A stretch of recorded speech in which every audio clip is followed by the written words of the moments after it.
The story begins with a loud explosion that nearly blows away a group of adventurers. The blast came from a powerful, platinum-ranked monster that was destroying everything around it. The adventurers, even though strong, were no match for such a beast. In front of them stood a huge dragon, roaring proudly that humans were powerless against dragons. A knight from a group, wounded and tired, tried to stand up using his sword for support. Out of the fading smoke, a large man wearing glasses and a tuxedo appeared. He carried only a baseball bat. He apologized for showing up, saying he didn't realize people were already there. The knight looked confused and asked who he was, wondering what kind of outfit he was wearing. Seeing the man only had a bat, the knight thought he must be some lost fool. The dragon roared again, ready to burn everyone to ashes. But before it could attack, the man in the tuxedo swung his bat. In an instant, the dragon's body burst with blood. The adventurers stared in shock as the mighty dragon fell to the ground, dead with just one hit. The man casually said it made a nice sound, as if nothing big had happened. The next morning, in an office called Tokyo Adventure Book Company, a thin pair of hands typed quickly on a keyboard. The man was Keita Sato, 41 years old, single, and an ordinary office worker wearing glasses. Someone in the background complained that an event had been canceled at the last minute. Keita looked up and saw his manager angrily shouting into the phone. When Keita had joined the company 18 years ago, fantasy novels and manga were very popular. The industry was booming, and he had felt lucky to have a stable job. Now, things were different. His manager was upset, blaming a group called Very, a team of famous dungeon streamers popular among young people. Keita didn't really understand the appeal. Why would people want to watch others explore dangerous dungeons online? It was the year 2025, and the world had entered what people called the Great Adventure Era, a time when exploring dungeons was part of everyday life. 18 years earlier, strange dungeons had suddenly appeared all over the world. Monsters came with them, forcing humans to fight back. Those who defeated monsters gained powerful items and became known as adventurers, heroes admired by everyone. For the younger generation, dungeons had always existed. They were called dungeon natives, people who treated dungeon exploring as fun and even streamed their adventures for entertainment. Because the real world now felt more exciting than any storybook, people lost interest in fantasy novels. The fantasy publishing world, Keita's job, was slowly fading away. Keita realized that it wasn't surprising their company's book sales were going down. To keep the business alive, the publishing company where he worked had started selling books and merchandise related to popular dungeon live streamers. Keita thought that maybe he was just getting old since he couldn't understand what young people liked anymore. As he typed on his keyboard, he sighed, thinking how boring things had become. His boss asked if he was getting ready to leave. Keita said that work hours were already over. But his manager reminded him about the very good problem, a big issue with one of their dungeon streamer partners, and said they had to apologize to everyone involved. Keita asked if Ukai was in charge of that. His manager confirmed, but said they needed more help, so she wanted Keita to assist too. Just then, a young woman spoke up politely. She said she couldn't ask Keita to help with that. The woman, Madoka Ukai, looked flustered and close to tears. She was Keita's junior at work, in her second year since joining the company. Ukai was in charge of all dungeon, stream-related projects. She insisted it was her job to handle the situation herself and didn't want Keita to get involved in trouble because of her. Keita thought Ukai was much more talented and hardworking than he was. But he also knew that many people had quit the company before because of how stressful it could be. Smiling gently, Keita said he understood. If they worked together, things would be easier. Ukai blushed when he said that. Their manager commented that Keita should have been more cooperative from the start. Since he was older and didn't understand dungeon streamers well, she joked that he could at least help by kneeling down an apology if needed. Ukai quietly whispered that her boss was being too harsh. Keita told Ukai not to worry. She was actually contributing more to the company than he ever did. He smiled and said that if kneeling down could help, it was a small price to pay. Ukai turned red again, flustered by his kindness. When his manager and Ukai weren't looking, Keita secretly held up 2 fingers, like he was counting something, and sighed. He remembered how good things had been 18 years ago. Even his pay was higher back then. That night, Keita walked through the busy city streets after working overtime. As he stopped to rest, he and others nearby noticed a large digital billboard lighting up above the road. A famous dungeon live streamer named Swearin from ZBK Official appeared on screen, talking about recruiting new streamers for a show called Doom Production, Season 3. But Keita wasn't actually watching the ad. He was looking at the small signboard of a 24-hour noodle shop below the screen. His stomach growled, but when he saw that a simple beef bowl cost 490 yen, he frowned and decided not to buy it. As he walked away, someone behind him suddenly used fire magic on the street. The people with the magic user laughed, warning him that he could get arrested for that. The man just smirked and said it was fine. The crazier they acted, the more views and followers they get. He didn't want to end up like some boring old man. He added, clearly mocking Keita. His friends laughed, remembering how Keita had been staring at the beef bowl shop earlier. Keita felt irritated but didn't argue. He simply lifted 2 fingers again, as if silently counting, and walked to the train station. He'd heard that being an adventurer could make someone richer than a regular office worker nowadays. But Keita didn't care. Their lives were theirs, and his was his. Later that night, Keita arrived home. He quietly said sorry for being late. On the sofa, a girl was lying down, playing on her phone. She looked up, smiled, and greeted him warmly. The girl's name was Hikari Amahara, a 16-year-old high school student. She stood up and told Keita that she had made cheese curry for dinner. Keita thanked her, saying he was hungry after working late. Hikari was his niece, his older sister's daughter. Hikari, wearing an apron, smiled and said she would warm up the food for him. After Keita's parents had passed away, he lived alone in their old house. But later, his sister and Hikari came to live with him after his sister separated from her husband. Living with his sister was fine, but living with a teenage girl felt a bit awkward for him. While watching Hikari cook, Keita worried that her shirt was a little too loose on the sides, but he didn't say anything. A few moments later, he began eating her cooking and was surprised at how tasty it was. Hikari smiled happily, teasing her uncle that he enjoyed food so much it made her want to cook for him more often. Keita sighed and admitted that eating was pretty much the only fun part of his boring life. Hikari thought to herself that it sounded kind of sad. Keita told her that her cooking had really improved. She laughed and said it was because she made it with love for him. He ignored her teasing and said the carrots were cut into cute star shapes. Hikari rolled her eyes. She was bored that her uncle never reacted much to anything. Checking her phone, she showed him something. It was a live stream by Verigood, a group of popular dungeon streamers that her friends liked. She asked if he knew them. Keita thought to himself that he had just worked overtime that day because of Verigood's recent scandal. In the video, the Verigood members spoke to their fans, saying they didn't regret what they'd done and that it was unfair Japan didn't accept them. They claimed they hadn't caused any trouble, so people shouldn't be mad. Hearing that, Keita grew angry. Hikari frowned too, disgusted at how arrogant the streamers sounded. When she noticed her uncle's dark expression, he quietly held up 3 fingers, like he was keeping count of something, then stood up. He thanked her for dinner and said he was going out for a bit. Hikari asked where he was going so late, and Keita replied that he just wanted some exercise. He put on his jacket and told her to get some rest since it was late. She watched him leave, wishing him a good walk, but then, after a moment, she smirked. Later that night, on the busy city streets, Hikari secretly followed her uncle, recording him on her phone. She thought he was acting strange, always going out at odd hours, and sometimes coming home covered in blood, which had shocked her before. She remembered one time, while washing his clothes, she found a rare, glowing item in his pocket. When she had it appraised, the shopkeeper told her it was something that only dropped from SSS rank monsters, creatures that existed in the deepest parts of dungeons. Since then, Hikari was convinced that her quiet, ordinary uncle was hiding something big. He might act uninterested in dungeon streamers, but she was sure he had a secret life connected to them. Hikari decided that today was the day she would finally catch her uncle's secret. She followed him through the city until she reached a big building. Outside, a group of people were protesting, shouting about taking back Shinjuku and freeing the dungeons. When she looked up, Hikari realized where she was, a batting cage. She frowned, wondering why her uncle would come here so late at night.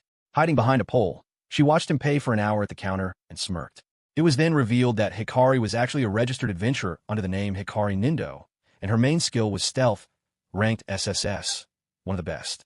Quietly, she followed her uncle without him noticing. Everything looked normal at first, until she saw Keita open a door. When he stepped inside and closed it, he suddenly disappeared. Hikari froze, shocked. The door shimmered, and glowing words appeared on it. Recommended level, 140 dungeon. Her eyes widened in disbelief. That kind of dungeon was only for top-tier adventurers. Yet her uncle had just walked in like it was nothing. She couldn't believe that a normal office worker like him would even survive in such a place. Worried but determined, she decided to follow. With her stealth ability, no monster would notice her anyway, or so she thought. She was still nervous, wondering if her uncle would really be okay in a dangerous dungeon like this. Then, from the dark shadows, a giant frog monster appeared. Its body sparkled like a diamond. It was a diamond frog, a creature known to hide on walls and ceilings. Its skin was so tough that almost no weapon could pierce it. Hikari froze in fear.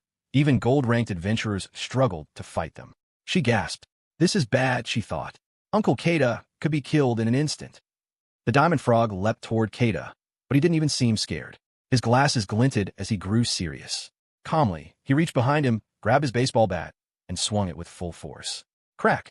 The frog flew across the dungeon, smashing into the wall and vanishing in an explosion of light. Hikari's mouth dropped open.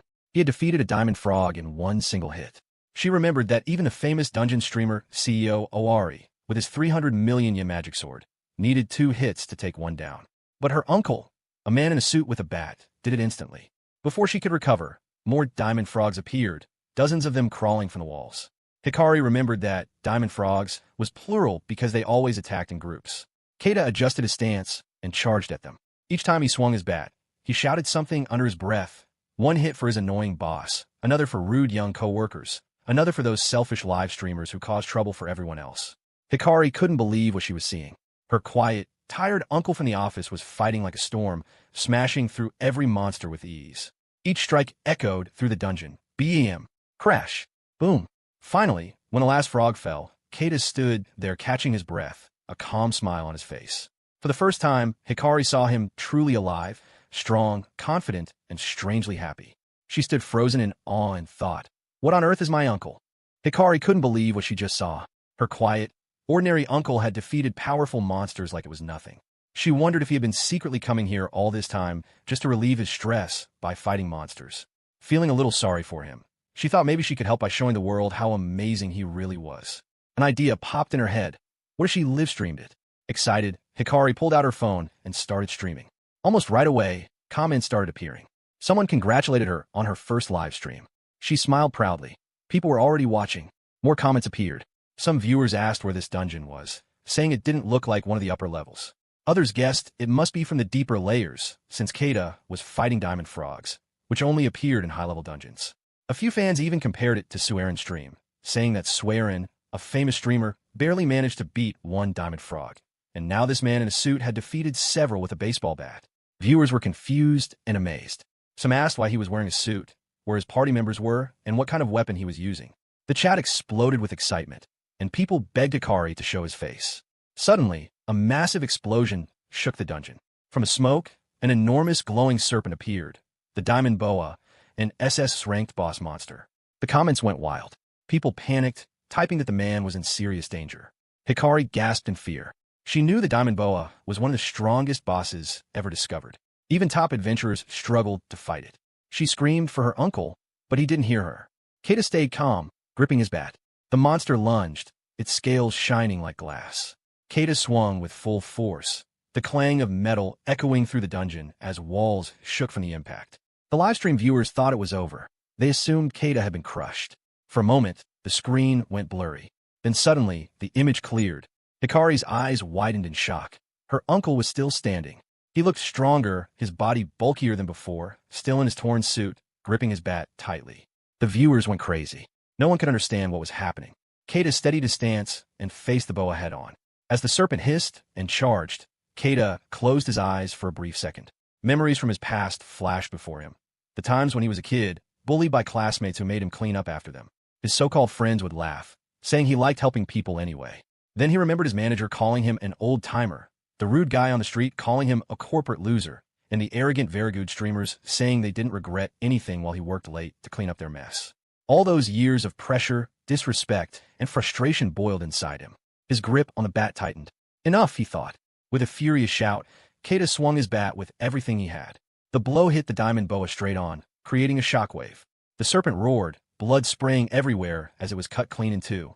The livestream chat exploded in disbelief. Thousands of viewers typed at once. There's no way. He killed an SSS boss with a metal bat. Is this guy even human?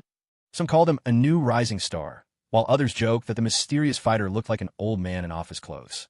The screen filled with a mix of cheering, amazement, and jokes about his satisfying bat sound. Hikari's hands trembled as she held her phone. The stream was going viral. Tens of thousands were watching live. She stared at her uncle, standing proudly as the diamond boa's blood rained down around him. In her eyes, her uncle wasn't just a tired office worker anymore. He was the coolest man in the world. As Keita let out a long sigh, finally looking relaxed, Hikari grinned. Her heart raced with excitement, and one thought flashed in her mind. This smells like money. 18 years ago, dungeons suddenly appeared all over the world, an event later called the Dungeon Disaster. It was an unprecedented phenomenon that threw Japanese society into chaos. The internet and mass media were overwhelmed with speculation and fear as the world realized it was on the brink of drastic change. Yet even at that moment, Japan's corporate workers continued their routines, buried in paperwork and deadlines. Keita Sato was 23 years old then. On the first day of the disaster, his company allowed employees to leave early. The trains had stopped, and the city's atmosphere was filled with unease and a sense that something extraordinary was unfolding. But by the next day, the trains resumed operation, and the workers were ordered back to their offices as if nothing had happened. Japan was desperate to restore normalcy, even in the face of the unknown. Keita found himself drained of motivation. Having a hobby required both time and energy, two things he realized he no longer had since becoming an adult. The only place left where he could feel a hint of release was at the Shinjuku batting cage. That day, Keita had made up his mind to earn the 160 kilometers per hour batting challenge certificate, a small personal victory he'd been chasing. It might have seemed foolish to others that a worn-out salaryman would spend his evening swinging at baseballs after work, but for Keita, that brief time was his only outlet for stress. He was determined to face the fastest pitch the Kanto region had to offer, 160 kilometers per hour. As he gripped the metal bat tightly and focused on the next pitch, the ball came flying toward him at blinding speed. Meanwhile, on the other side of the batting cage, the storekeeper's expression turned to horror. Something other than a baseball ricocheted violently through the air. A man was struck and impaled by it.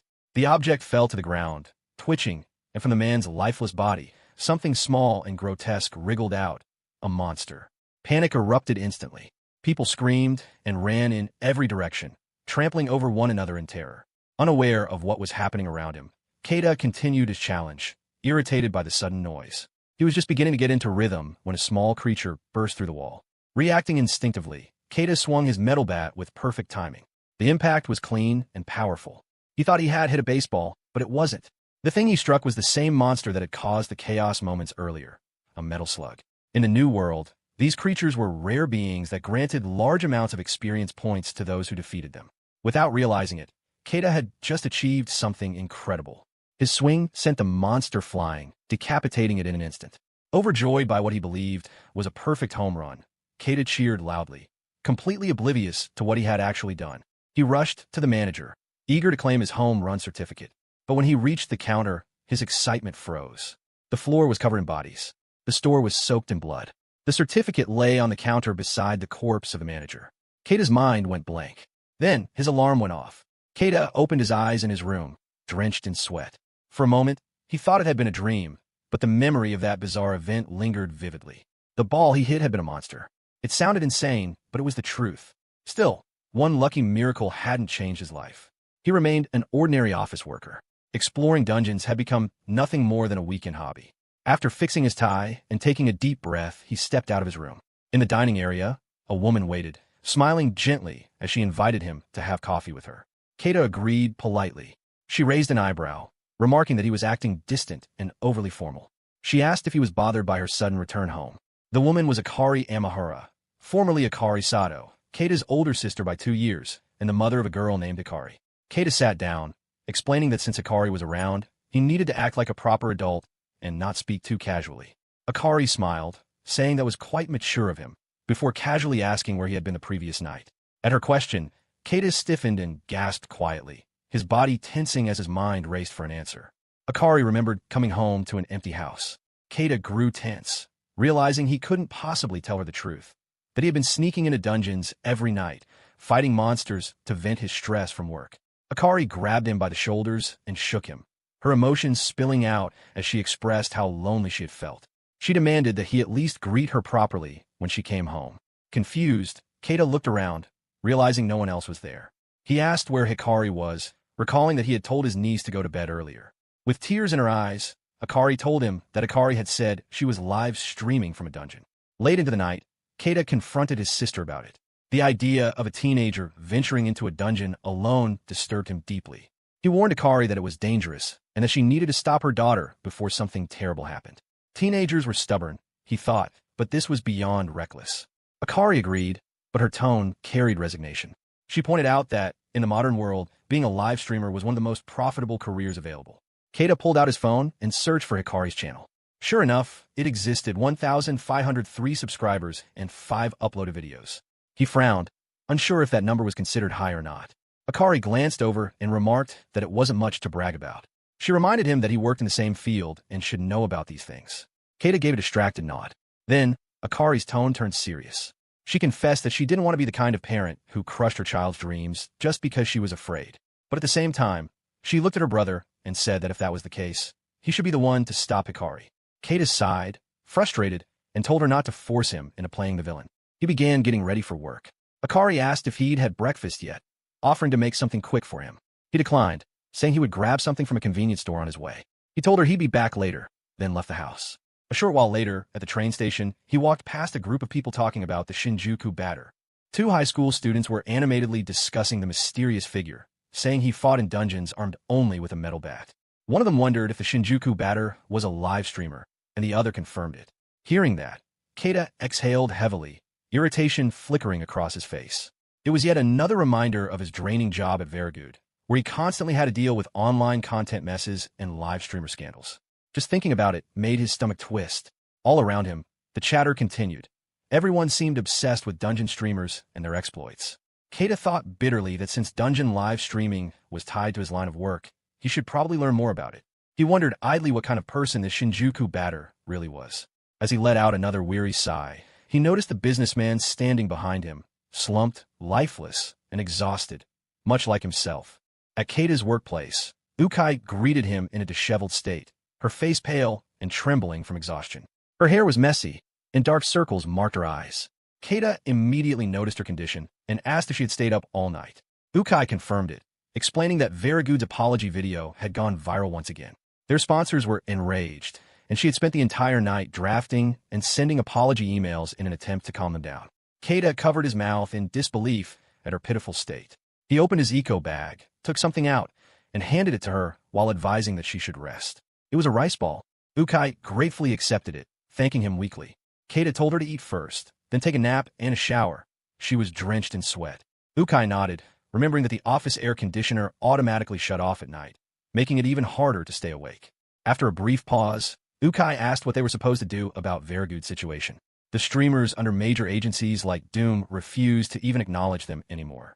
The company's reputation had sunk so low that even reaching out to them was pointless. She wondered aloud if there were any rising live streamers who might still accept their small budget. Trying to lighten the mood, Keita mentioned that his niece had recently started live streaming. Ukai perked up and asked how many subscribers she had.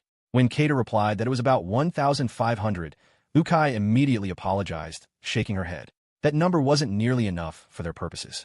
She sighed deeply and muttered that she hoped the Shinjuku batter would respond to their offer instead. Keita turned to her curiously and asked if that person was famous. Ukai's tired eyes suddenly lit up with excitement. She explained that the Shinjuku batter was the most talked-about figure from the night before, a sensational newcomer who had gained over 10,000 subscribers from his very first live stream. Keita was genuinely surprised. Ukai continued, her enthusiasm growing as she spoke. It was extraordinary, she said, especially since the Shinjuku batter was a solo streamer. On his debut stream, he had gone deep into the lower layers of the dungeon completely alone and defeated an SSS-ranked Diamond Boa.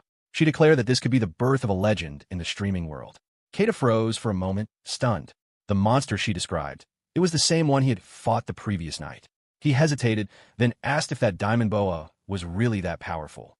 Ukai nodded gravely, explaining that Very had once attempted to defeat it and had been completely annihilated. The Diamond Boa possessed an ability called Diamond Power, granting it a 90% reduction in physical damage. It was one of the strongest dungeon bosses, so tough that even a top-ranked party of 20 players struggled to bring it down in a coordinated raid. Keita recalled the encounter in his mind. The Diamond Boa's scales were indeed hard, but its internal structure was fragile. If one could transmit impact precisely through the sweet spot of a bat, damage could penetrate its defenses. The thought made him uneasy. Could it really be a coincidence that the Shinjuku batter had defeated that same monster just last night? He shook the idea off. There was no way it could be connected. He never live-streamed what he did in dungeons. For him, entering dungeons was nothing more than a personal hobby, a way to vent his daily frustrations. It must have just been chance. A few hours later, Keita and Ukai stood in front of their manager. The manager reminded them that Very had originally gained popularity through controversial videos that bordered on scandal, content designed to flirt with virality. Despite their troublesome behavior, those streamers had once been valuable assets because they brought attention and engagement. Now, however, the manager's tone was cold and irritated. She ordered Ukai to cut those brats loose immediately. They were no longer worth the trouble. Then she turned to both of them and commanded that they quickly find a replacement dungeon live streamer. Until then, she warned, they should expect to work overtime. Hearing that, Keita and Ukai's expressions went blank. The life seemed to drain from their faces as they realized that their exhausting routine was far from over. At school, Hikari sat at her desk, eyes glued to her phone screen, grinning with excitement. The channel she had secretly created under her uncle's name had just reached 17,000 subscribers.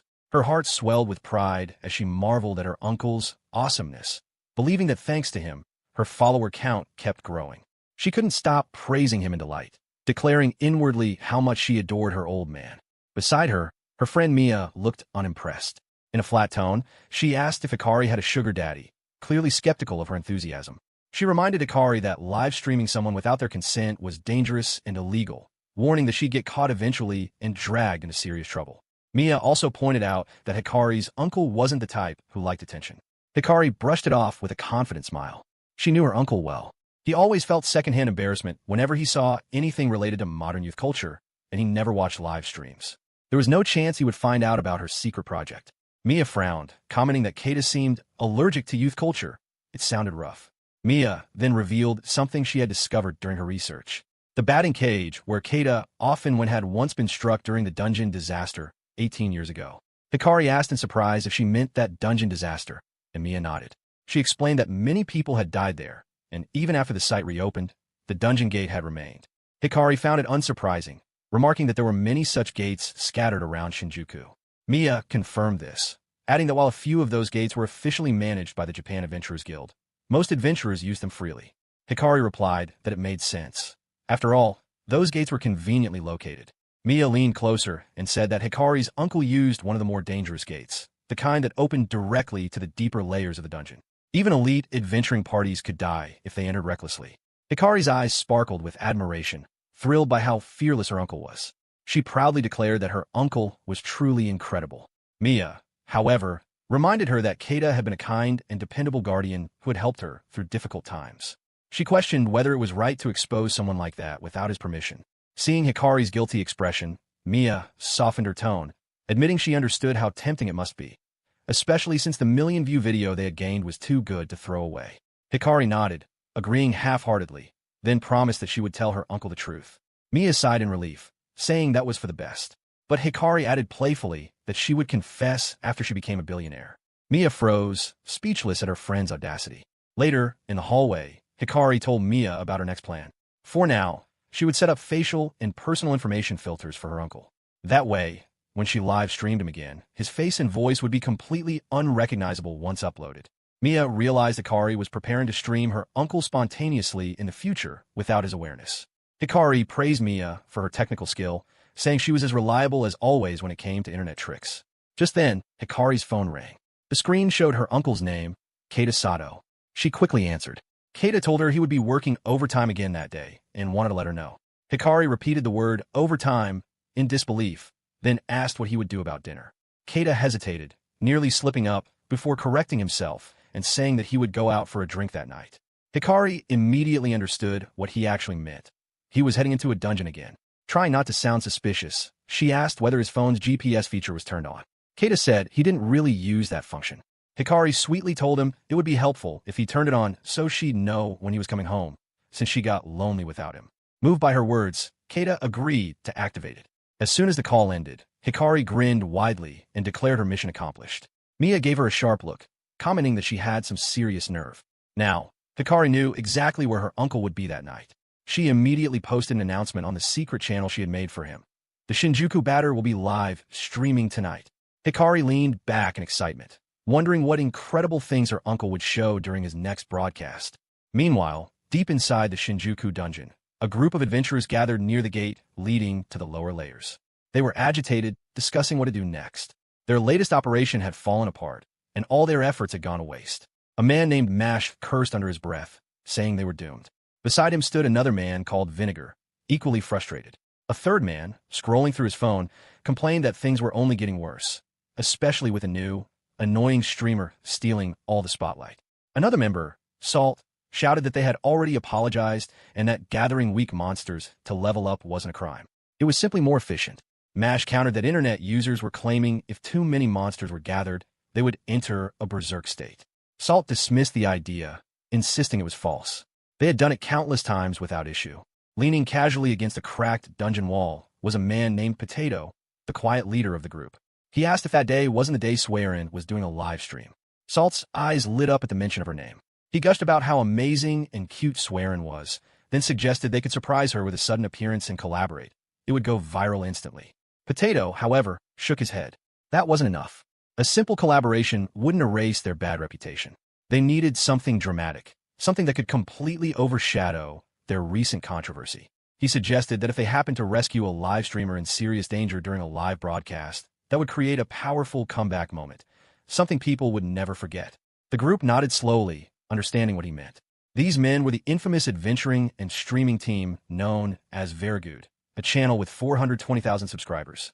Late that night in Tokyo, Kato was counting softly to himself when Ukai noticed and asked if something was wrong. He admitted that the situation was far more frustrating than he had imagined. He reflected bitterly that if they wanted to make people work, it was only natural to compensate them properly. He knew that those who could deliver real results deserved fair treatment, yet their manager expected them to find top performers at the lowest possible cost. The idea of being forced to work unpaid overtime just to meet such unrealistic demands made Kata's irritation grow with every passing minute. Ukai, feeling guilty, apologized for making him take on her workload. Kata reassured her that she didn't need to apologize, but Ukai still wanted to show her gratitude somehow. When she spotted a ramen shop nearby, she insisted on treating him to dinner as a small token of thanks. Kata quickly refused, saying he couldn't accept a meal from his junior colleague. Adjusting his glasses, he added that it wouldn't be appropriate for a male and female co-worker to eat together from a compliance perspective. Ukai silently thought that since both of them were single, there was no reason to worry about such things. But Kata continued, warning that carelessness could be dangerous, especially when one was dealing with someone as attractive as her. His words completely caught Ukai off guard, leaving her blushing and speechless. Kata bowed politely, wishing her a good night, then quickly took his leave. As he walked away, Kata felt a chill of relief. That was close. If anyone spread rumors about him, making unwanted advances, it could cause serious trouble at work. He was thankful that he managed to distance himself before anything could be misunderstood. A short while later, Kata arrived at the batting cage. He paid the 500 yen entrance fee, and the storekeeper cheerfully told him to enjoy himself. Unaware of what was happening behind him, Kata walked deeper inside toward the dungeon area. Trailing quietly behind him was his niece, Hikari, her eyes glinting with excitement. She had been waiting for this moment and was eager to capture some amazing footage tonight. She summoned her familiar, a small spirit drone shaped like a cat, and activated her skill, Stealth SSS, which granted her perfect invisibility. Despite her poor combat ability, this skill allowed her to sneak into dangerous areas undetected. With her invisible drone ready, she could record her uncle's secret activities without him ever realizing it. Suddenly, Kata stopped walking. He turned sharply toward Ikari's invisible familiar, his instincts sensing something unusual. A shiver ran down Hikari's spine. He had incredible perception. Before she could react, Kata swung his metal bat toward her direction. The bat crashed into the ground right beside her, narrowly missing. Hikari froze, her heart pounding in panic, terrified that she was about to be discovered. Kata sensed that something was moving nearby and turned toward the source of the presence. He pointed his metal bat forward and, by accident, pressed it against Hikari's chest. Confused by the strange, soft resistance, he wondered what this squishy wall could be. The sensation didn't make sense to him. It wasn't the texture of any wall or monster he knew. He thought it might be some kind of creature, possibly a slime, but even that didn't seem quite right. Hikari, still invisible, froze in place. Her face turned bright red as she struggled to stay silent, afraid that the slightest sound would give her away. Just as tension filled the air, a loud siren suddenly echoed from deep within the dungeon lair. Kata immediately released his grip and turned his attention toward the direction of the alarm. Without hesitation, he ran off to investigate, leaving the trembling Hikari behind. Meanwhile, in the Shinjuku dungeon at the border of the level 140 zone, the adventurer Swearin and her party encountered an unexpected danger. What they had thought was a treasure chest turned out to be a trap. Panic spread among her teammates as diamond frogs began gathering from every direction. Even a single diamond frog was considered troublesome to handle, but now there were many. One of the girls in the team screamed in fear, asking how many there were and crying that they were doomed. Swearin tried to rally her panicking team, shouting that they would fight to survive.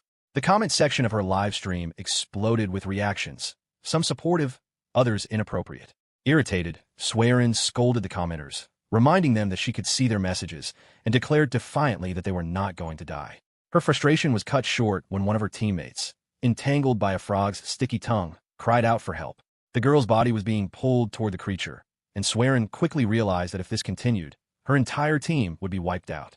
She gritted her teeth and swung her sword, casting her water-based magic spell, Megatron Pump. A surge of violent water pressure blasted toward the diamond frogs, but to her horror, it had no effect. The monster's diamond-like skin deflected the attack completely. Before Swearin could react, one of the frogs lashed out its tongue and wrapped around her tightly, pinning her arms and squeezing her body with brutal force. The strength of its grip made it hard for her to breathe. Just as her vision began to blur, a sudden gust of wind brushed past her. In an instant, a man appeared behind her, Keita, his body glowing faintly with buffed energy. He swung his metal bat with overwhelming power. The next moment, the diamond frog that had captured her exploded into fragments, scattering across the dungeon floor. Swearin fell to her knees, gasping for air as she realized she had been saved. Her live stream chat went berserk. The viewers flooded the screen with astonished comments as the mysterious man came into view. However, his face was completely blurred by the system's automatic privacy filter, an AI protocol that distorts the features and voices of those who haven't given consent to appear on stream. A man in a suit, wielding a metal bat. Viewers began shouting in disbelief. Was this the rumored Shinjuku batter? Swearin stared up at her unexpected savior, utterly stunned, her heart still pounding from the chaos and from the presence of the enigmatic man who had appeared out of nowhere. Keita stood in front of Swearin and her teammates, his stance firm and composed as he faced the remaining diamond frogs. The air was heavy with tension, but above them, unseen, Hikari's familiar, a feline-shaped spirit drone, hovered silently, recording everything. The live stream had exploded in popularity, the viewer count climbing rapidly until it reached 32,055. Hidden behind the dungeon wall, Hikari stifled her laughter, barely containing her excitement as she watched the numbers soar. She was ecstatic, giddy over how many people were tuning in. Her uncle was incredible. Her views, subscribers, and donations were skyrocketing again. To her, Keita was the perfect star. The chat was in chaos. Fans were frantically commenting, asking if this was a surprise collaboration between Swearin and the mysterious Shinjuku batter. Some argued heatedly that it couldn't be a collab, that Swearin must have just run into him by chance. Hikari couldn't stop laughing. She was glad she'd left a link to her uncle's channel in Swearin's comment section earlier. It was now paying off. What were the odds that her uncle would appear in the same dungeon area as a top streamer? The coincidence was almost too good to be true. As more and more people tuned in, donations and memberships began pouring in. Hikari could almost hear the sound of money rolling in her head. Her grin widened as she muttered to herself that her uncle truly was the best. Meanwhile, back in the dungeon, Swearin and her teammates stood frozen, watching Keita in awe. Moments earlier, they had been struggling to survive against just a few diamond frogs, monsters that even skilled adventurers found difficult to handle. Yet this man, wearing an office suit and wielding a simple metal bat, had annihilated them as if they were nothing. Swearin's mind was reeling. The way he moved, the precision, the sheer force. It was unlike anything she had seen before. A glittering gem rolled across the ground, a drop from one of the slain monsters. Keita wiped the sweat from his forehead with his handkerchief and muttered that this must be beginner level, good enough for some casual fun. Swearin was speechless. His comments sounded absurd, but he seemed completely serious. Keita looked at her calmly, asking what she had been thinking to trigger an alarm in a border zone. Her teammate protested, explaining that they hadn't done it on purpose. They had simply opened a treasure chest, and the siren had gone off. The chest had been empty, and they had no idea what had caused the alert. Swearin tried to defend her team, insisting that they were the victims, not the perpetrators. Keita, however, was cautious. He asked if she could prove it. In a place as dangerous as this, trust was a luxury he couldn't afford. Swearin studied him carefully. His strength, his composure, the metal bat, and that unshakable presence. It all matched the rumors. There was no doubt in her mind now. The man standing before her was the Shinjuku batter, the mysterious figure who had been making waves among adventurers lately. Hearing her mention live streaming, Keita seemed to realize that their words were being broadcast. Swearin told him that he could check the footage himself if he doubted their story. He nodded slightly, accepting that they were telling the truth, and wondered silently who could have set the trap. Swearin, regaining her composure, told him directly that she knew who he was, the famous, unbelievably strong man everyone had been talking about. Keita sighed lightly, and said he was just an ordinary civilian passing through. That made Swearin and her teammates blink in disbelief. Ordinary civilians didn't stroll into dungeons alone and wipe out elite monsters with a bat. They argued that there was no way he was average. Keita replied wryly that this was precisely what prejudice looked like.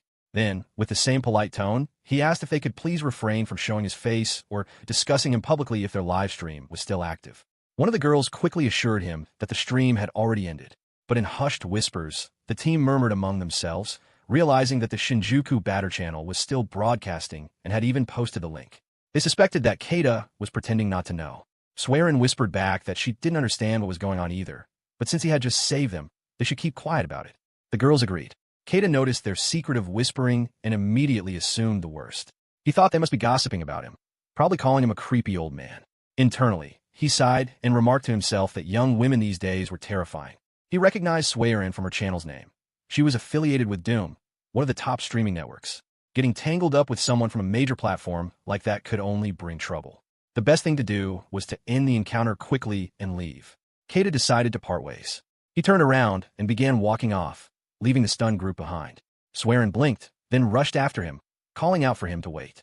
When Keita turned to her, his face was expressionless, his tone dull as he asked what else she wanted. Swearin smiled faintly and told him not to look so annoyed. She insisted that she couldn't just leave things like this. She wanted to repay him somehow. Keita paused for a moment, then began to tell her a hypothetical situation. A bicycle suddenly ignored a red traffic signal and darted recklessly into the road. At the same moment, a large truck came barreling toward it, horns blaring, tires screeching. Swearin and her teammates were startled by the near accident, and she asked Keita if the person on the bicycle had been the one to dart out so carelessly. Keita responded calmly, explaining that if someone were capable of stopping such an accident by simply reaching out their hand at the right moment, it would be unpleasant to stand by and ignore it. He concluded that the only reason he had saved her earlier was so he wouldn't have to feel like a jerk for ignoring someone in danger. Therefore, she didn't need to thank him. It would only be troublesome. With that, Keita turned and began to walk away. Swearin stood frozen, irritation welling up inside her. She thought to herself how obnoxious he was, such a smug, infuriating geezer. Her teammates, still processing the whole ordeal, agreed in frustration. They muttered that just because he was strong didn't mean he could talk down to people so casually. As Keita's back faded into the distance, Swearin's irritation shifted into something else. Her cheeks flushed red as she found herself thinking that he was kind of cool. The contrast between his weary, worn-out eyes and his overwhelming strength fascinated her. There was something rugged, even noble, about it, and she couldn't help but admire it. Her teammates stared at her in disbelief, scolding her immediately. They told her not to get carried away, just because the live stream was over, warning her that if her fans saw that love-struck expression, it would cause chaos online. Meanwhile, the live stream Hikari had set up continued to explode in popularity, now skyrocketing past 51,427 viewers. The chat section was overflowing with excitement and speculation. Many praised Keita, saying they respected his style for not revealing his face.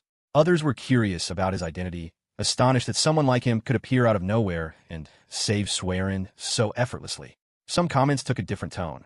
One user joked that if Swearin ended up dating an old man because of this, he'd lose his mind. Another viewer countered that Keita was undeniably strong and actually pretty cool. The stream was filled with a flood of opinions, jokes, and admiration. Watching the comments roll in, Hikari smirked proudly. It was exactly as she expected, or perhaps even better. Her uncle remained completely composed, refusing to be swayed by a beautiful woman. It was just like him, cool, disciplined, and detached. That was the man she admired. As she leaned back to rest, something about the situation caught her attention. Her eyes narrowed as she examined the trap that had caused Swearin's trouble earlier. Something about it fell off. When adventurers first acquire their skills, they often visualize them like a growing tree. The thick trunk representing the core skill that all awakened adventurers must learn, and the branching limbs symbolizing sub-skills that develop later. Hikari reflected on this analogy. Her own core skill was Stealth SSS, an extraordinary ability that allowed her to completely erase her presence and appearance. As she leveled up, she had gained several sub-skills. Ninja Art B, for example, which allowed her to transform her familiar into a drone, and even an appraisal ability that let her analyze objects and environments.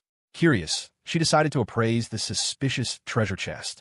The live chat exploded with interest, praising her quick thinking. But then, sharp-eyed viewers began to notice something odd. One commenter pointed out that the chest didn't look like the ones normally found in border areas. It was much shabbier. Others quickly agreed. Someone mentioned that it looked like a chest from an upper layer. Speculation erupted in the chat. Could someone have brought the chest down on purpose? The idea spread rapidly. Viewers theorized that it might be an MPK or monster player killer, someone who intentionally uses monsters to attack other adventurers. Hikari froze, realizing the same thing. If the chest had been placed there deliberately, that meant someone had specifically targeted Sueren's scheduled livestream. The thought sent a chill through her. Whoever set it up might still be nearby. Her mind raced, and then an idea struck her. She quickly summoned another of her familiar spirit drones, sending it to search the surrounding area. Moments later, as the camera feed came to life, her lips curled into a grin. She had found the culprit. Hikari's familiar spirit drones captured footage of a panicked man named Potato, surrounded by his equally anxious teammates. They asked him what to do next, but he snapped at them in frustration, cursing their luck for drawing such powerful monsters from the deeper layers of the dungeon. Watching the live feed on her phone, Hikari was startled. The faces were familiar. Both she and the commoners recognized them as members of Vergood. Meanwhile, Sueren was still chasing after Keita, determined to express her gratitude. She called out to him to wait, but Keita, as calm and detached as ever, declined. Sueren pleaded that she at least wanted to thank him, but he refused again. Blushing furiously, she finally gave up on thanking him, but asked for his contact information instead. Keita frowned and rejected that as well, his tone final. Sueren's teammates whispered among themselves about what a scene this had become. One of them was relieved that their live stream had cut off, until she noticed that Shinjuku Batter Channel was still live. Her expression turned to shock as she realized that Vergood was still streaming, completely unaware. On the stream, Potato could be heard angrily complaining that they were supposed to be the heroes who saved Sueren. One of his teammates tried to calm him down, saying it was just bad luck. Watching the scene, Sueren's teammates were furious. The livestream audience also reacted, calling Vergood out for their blunder. Then, someone in the comments noticed that one of the Vergood members was holding the same treasure chest that had triggered the earlier alarm. Realizing what this meant, Sueren's teammates immediately contacted her and Keita. They explained that the culprits who brought the chest were nearby and that they would go after them. Sueren nodded and cast a spell, Water Mirror. Ripples of magic spread through the air like water waves, detecting movements in the surroundings. Keita observed quietly, noting that it resembled sonar detection using water's ripples.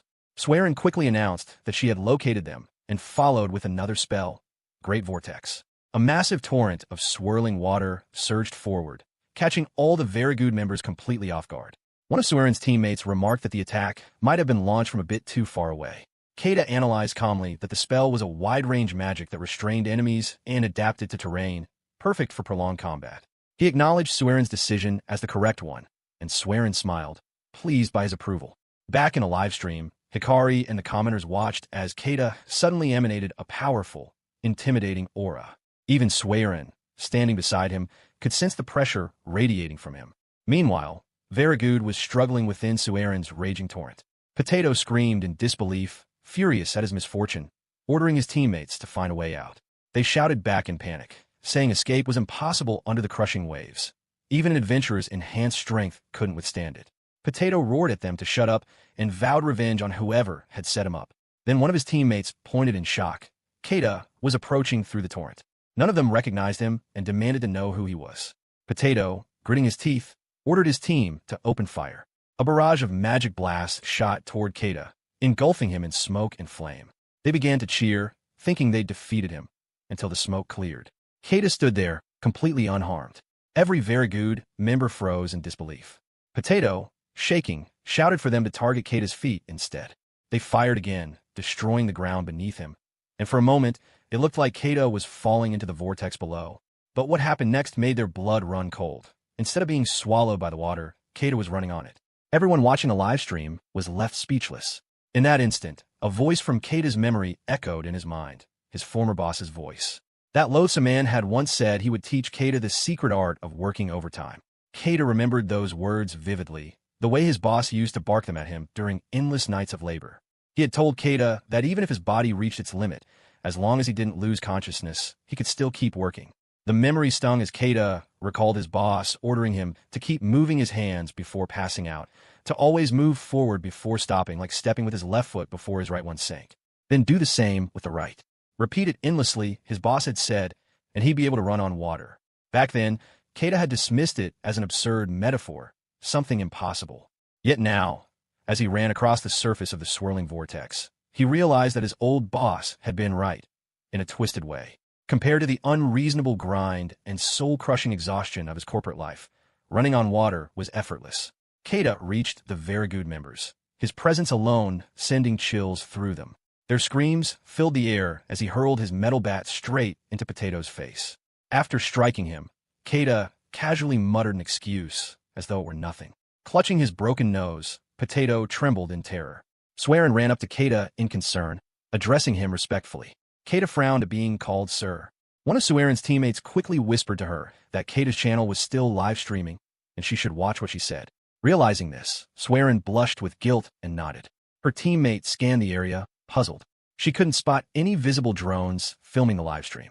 That meant the cameraman must have been using advanced stealth magic. Whoever was operating the feed had high-level concealment skills. On the stream, all the Verigud members appeared slumped against the rubble, humiliated and defeated. Swearin scolded them angrily, saying that their actions could have gotten her and her teammates killed. Keita suddenly knelt before them, and Potato glared warily, demanding to know what he was doing. As Keita looked into their faces, recognition flashed in his eyes. These were the same people who had once caused him endless overtime and misery. Rage welled up within him, and his presence became suffocating. He seized Potato by the collar and lifted him effortlessly, demanding to know what they were doing in this area. Panicking, Potato begged him to calm down. His eyes darted nervously as he tried to think of an excuse. He quickly claimed that Keita had mistaken them for someone else, that they hadn't done anything wrong. He protested that Keita had no right to attack him with magic and threatened to report him to the guild. Then, in frustration, he spat out insults, calling Keita a rude old man who needed to be taught a lesson. Keita stared at him silently, his expression unreadable. Potato, shaking with anger, hurled his sword toward the treasure chest. The impact triggered another alarm. The livestream commenters erupted, furious at Verigud and cheering for Keita to punish them. Potato laughed manically, calling out for strong monsters to appear. He taunted Keita, saying he shouldn't get cocky just because he was a little strong, mocking him as an old fart. He continued to insult him, jeering that a middle-aged newbie like him had no business acting tough. Keita began counting quietly. 1. Potato yelled for him to go to hell. But suddenly, from the triggered alarm, a small, peanut-shaped monster appeared. The audience burst into laughter. Comments flooded the stream, calling it Peanut Boy. The creature hopped around, throwing weak punches, utterly harmless. Potato froze, horrified by the ridiculous turn of events. Stammering, he claimed that it was all part of the plan, just a prank. He said he only wanted to collaborate with Swearin by summoning monsters for fun.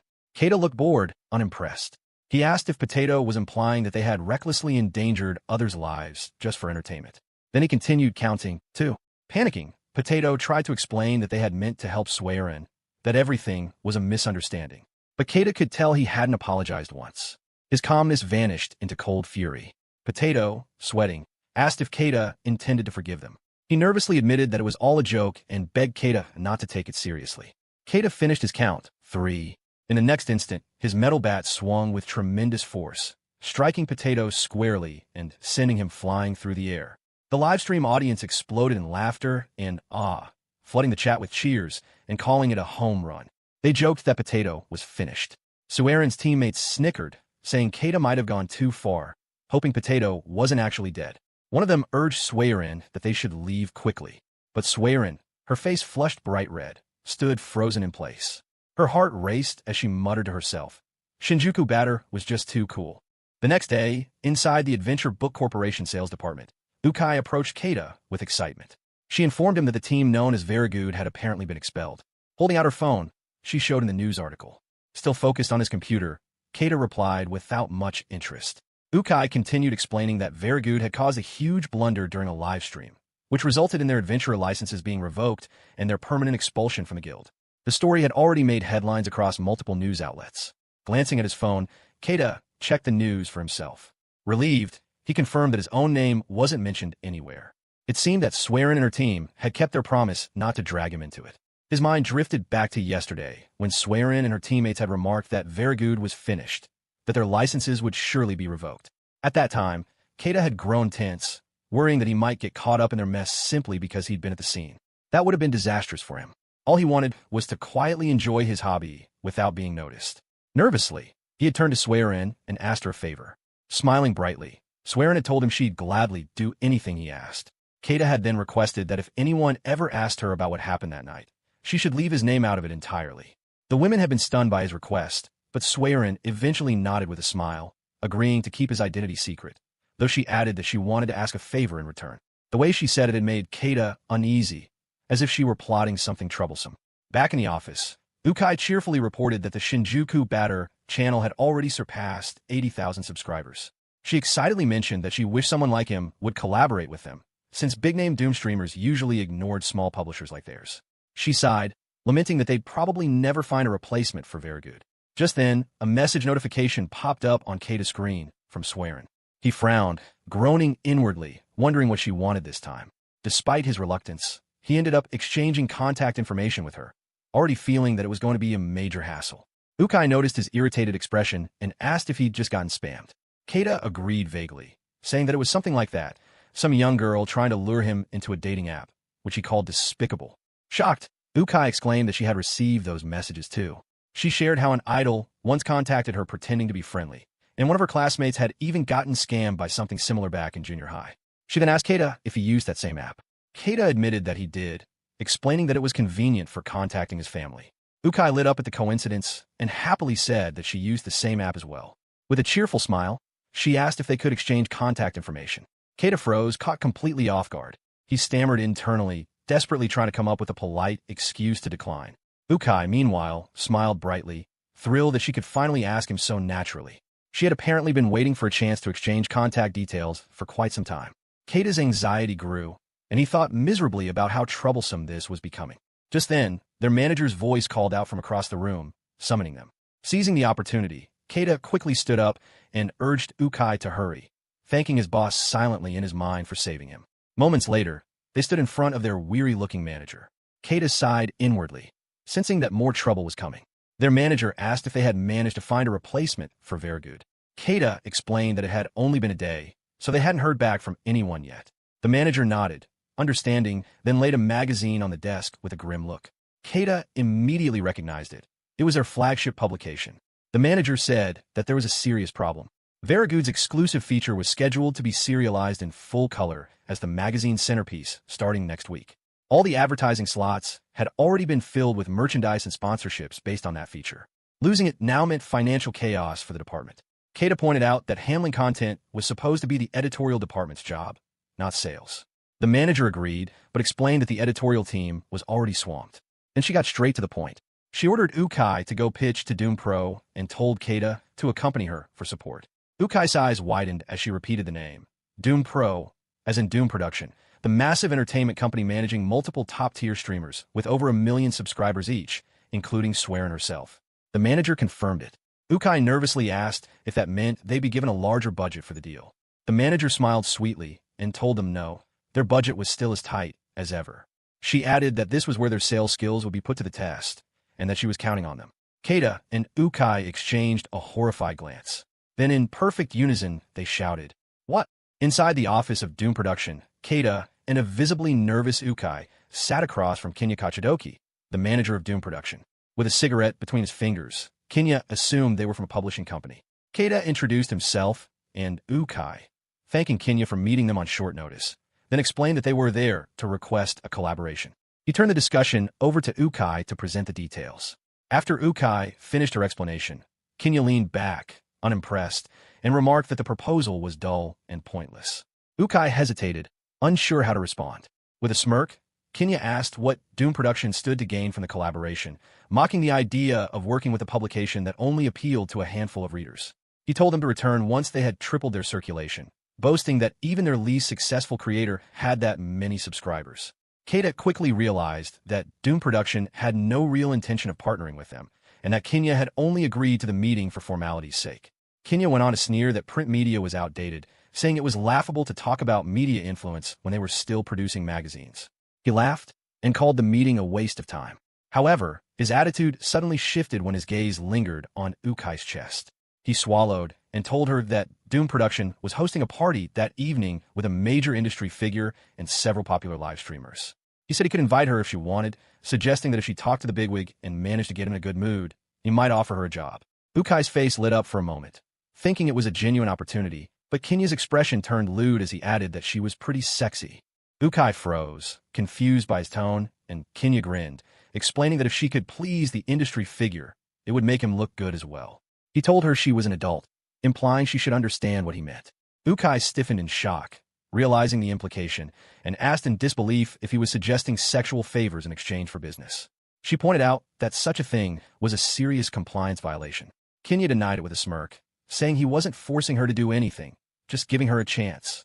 If she wasn't interested, that was fine, but if she was, he'd let her talk to the big shot privately in a hotel room. Ukai's face went pale, her hands trembling as she struggled to respond. Keita exhaled heavily, stood up, and thanked Kinya for his time, stating firmly that they would be leaving. He took Ukai by the arm and guided her toward the door. Kinya called after them, protesting that they were just starting to get somewhere. Keita stopped, his tone turning cold.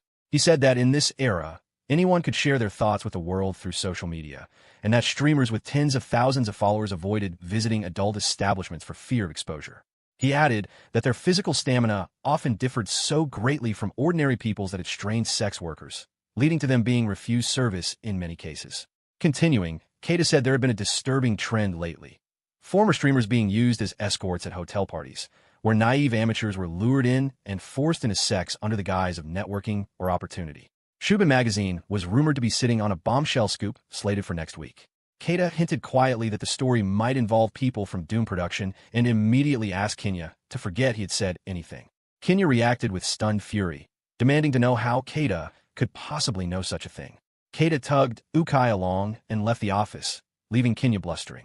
Once grabbed by the tie, Kinya exploded, insulting Keita and warning him not to underestimate a former streamer with a large following. His hand shot up to threaten Keita, but it was seized easily, and Keita gripped it harder, causing Kinya to wince. Keita judged Kinya to be weaker than he'd expected, decided the negotiation had failed, and the two visitors excused themselves and walked away. Outside the Doom production building, Ukai profusely thanked Keita for his intervention. Keita downplayed it and warned that the deal was off, meaning they should brace for their manager's wrath. He noted that Veragud's disgrace had left a massive hole in the magazine's schedule and wondered what they should do next. Back inside, Kinya seethed. His anger boiled over. When a subordinate came in to ask what was wrong, Kinya suddenly backhanded him, shattering the man's front tooth. Still drunk on rage, Kinya mocked the fallen employee, then smashed him again, ordered him to be quiet, and used him as an outlet for his fury. He slammed the man's head against the office window until the victim's face was a bloody ruin. Panting and snarling, Kinya swore that he would make Keita pay for humiliating him. Walking through the streets, Ukai asked Keita if the rumor about Shubun magazine was true. Keita replied that, for now, it was nothing more than unverified gossip circulating within the industry. Nothing they could print yet, but he was convinced that it was indeed true. The rumor claimed that people from Doom Production were exploiting female clients who came seeking sales opportunities or collaborations, as well as streamers and fans who wanted to work with them, coercing them into sleeping with them. Keita silently questioned himself, wondering what he was doing, digging into the dark side of the entertainment industry in the name of securing business deals. Ukai then called his attention and asked if he had any plans for the evening. She wanted to thank him for his help earlier and invited him to go out for a drink. Blushing deeply, she thought triumphantly that she had finally done it. She had managed to ask him out. Keita, however, politely declined, saying it wasn't necessary and that she didn't have to worry about it. Ukai insisted, saying she really wanted to treat him. Keita responded that looking out for his colleagues was part of his job, so there was no need for her to feel indebted. Besides, he already had dinner plans that night. Ukai, a bit startled, immediately asked if it was a date or some kind of singles event. Keita told her it was nothing like that. His sister and niece had asked him to take them out to dinner. Hearing this, Ukai was surprised and told him he'd make a great father someday. Keita laughed awkwardly, saying that was unlikely to happen. Afterward, they reported to their manager that their meeting didn't go as planned and apologized. Keita then informed his manager that he was heading out for dinner with his family. His manager, irritated, demanded how he could say something like that at such a time. Still, Keita managed to escape working overtime. At the train station, Keita realized he was running late. Checking his phone, he looked for the meeting place. Hikari had messaged him earlier, saying their mother would be coming too, and she sent the address of the restaurant. It turned out to be an old-style beer hall, exactly the kind of place Keita liked. He thought his sister really knew him well. As he boarded the crowded train, he noted how muggy the day was, but that beer always tasted best on days like this. He wondered if his sister had come into some money, treating him to dinner in Ginza. Though he worried slightly about bringing his niece to a beer hall, he figured it was fine since his sister was a big drinker herself. His mouth watering, he eagerly imagined downing a king-size beer that night. Lost in thoughts of beer, Keita was suddenly grabbed by the shoulder. A man behind him accused him of something, saying he knew what Keita had done, and ordered him to get off at the next station. Keita was stunned, as was the short-haired girl standing nearby. The man shoved his phone in Keita's face, showing a video of him with his salivating expression from earlier. It was from a live streamer known as Pervert Repellent Mamru, who had 38,000 subscribers. The streamer had captured Keita's expression on video and was now exposing his disgusting face to the public. In a loud, accusing voice, Mamoru declared that Keita had groped the woman standing beside him. He proclaimed that Keita couldn't deny it. He had captured the act on video, and they were heading straight to the police. Keita, still bewildered by the sudden accusation, told Mamoru that there must be a mistake, pointing out that both of his hands had been occupied. Mamoru shouted back, claiming that even if Keita had only brushed against the woman with his arm or the back of his hand, or even just leaned close enough to smell her, that alone was enough to brand him a pervert. According to Mamoru, that was common sense. Introducing himself loudly, Mamoru boasted that, with his 38,000 subscribers, he was well connected with local police officers and demanded that Keita show his ID. The short-haired girl, clearly uncomfortable, intervened. She said that Mamoru was mistaken. She hadn't been groped, and it was all just a misunderstanding. But Mamoru refused to listen, insisting that sometimes victims didn't even realize they were being groped. He shoved his phone toward her, showing her the video he had recorded, and pressured her to admit that Keita was clearly guilty. The girl, irritated, told Mamoru that he was being a nuisance and asked him to delete the video. Mamoru's eyes widened in disbelief. He refused, claiming that what he was doing was for the good of society and that she couldn't just let such a thing go unpunished. He told her to leave it to him, brushing her off self-righteously. The girl was speechless, her expression turning to anger. Meanwhile, Keita sighed and sent a message to Hikari, telling her that something had come up and he would be late. Mamoru noticed and barked at Keita, demanding to know who he was messaging, warning him not to act independently, and calling him a pervert again. Keita, maintaining his composure, told Mamoru to stop shouting. He was frightening the woman. Then he turned to the short-haired girl and politely asked if she could spare a moment. She agreed, unsure of what he wanted. Keita apologized to her and asked if she would be willing to get off at the next station with him. He wanted to consult the station staff and explain that he hadn't groped her, and he hoped she could testify on his behalf. The girl agreed, saying that they would clear up the misunderstanding together. Mamoru, grinning smugly, suddenly bolted toward the train doors. He yelled that he was done and shouted, "Forget it! Bye for now!" before escaping from the carriage. Keita called after him in disbelief, but Mamoru yelled back for him to shut up, once again calling him a groper as he fled. Around them, the other passengers began whispering. Murmurs rippled through the train, people expressing disgust, saying that Keita looked like the type that he should go to hell. Some said that old men with lecherous expressions were always gropers. Others whispered about taking pictures of him to post online and warn others. Keita noticed how quickly the crowd's mood shifted. Everyone seemed to accept the accusation without question, spreading malicious rumors and branding him guilty on the spot. Something about the way they acted felt off, too coordinated, too uniform. He began to suspect it was a setup, a deliberate attempt to frame him. The short-haired girl wanted to chase after Mamoru, but Keita told her he could do it instead, yet that would only cause more commotion and inconvenience everyone around them. As he thought through the situation, one name came to mind: Kenya. Whenever there was trouble, that man always seemed to be involved somehow. The girl told Keita she had no idea why someone like Mamoru would target her. Keita replied that it was a coincidence, for her, at least. For him, it felt more like revenge in disguise. The girl hesitated, then suggested that if things got messy later, it might cause problems. She asked if they could exchange contact information, just in case. Keita seemed reluctant at first, thinking it over silently. After a moment, he agreed, saying she was right. It was best to do so just in case. The girl noticed his hesitation and thought he seemed genuinely uneasy about it. Meanwhile, at a convenience store, Hikari wondered what kind of trouble her uncle had gotten himself into. She hoped he was all right. The part about her mother coming along for dinner had been a lie. With a small, mischievous smirk, she thought to herself that tonight was her turn to reward him. The table was filled with a spread of delicious dishes and frosty mugs of beer. Hikari cheerfully urged her uncle to raise his glass. They clinked their drinks, and Keita, flushed with happiness, drank deeply. He was visibly delighted, savoring the taste. Hikari watched him with satisfaction and asked how it was. His face already turning red from the alcohol, Keita replied that it was excellent. Hikari smiled, saying she was glad he liked it. He'd been working so hard lately, so tonight he should just relax and enjoy himself. Keita was moved by her thoughtfulness and thanked his niece warmly. Inside, though, he reminded himself that he needed to be the responsible adult, the dependable uncle. Yet the memory of what had happened earlier on the train resurfaced, and he couldn't help but crave another drink. Hikari noticed a shift in his expression and asked if something was wrong. Keita dismissed her concern, saying it was nothing, though his fingers were already unconsciously counting to 2, a small tell of his unsettled mind. He decided that tonight was special and that he should set his worries aside for now. Changing the subject, he asked where her mother was. Hikari twitched slightly at the question, caught off guard. Thinking quickly, she lied, saying her mother was still at work but had left money for them so they could eat whatever they wanted. Keita nodded, saying that if his sister was that busy, she really didn't have to go out of her way to be so considerate. Hikari let out a quiet sigh of relief.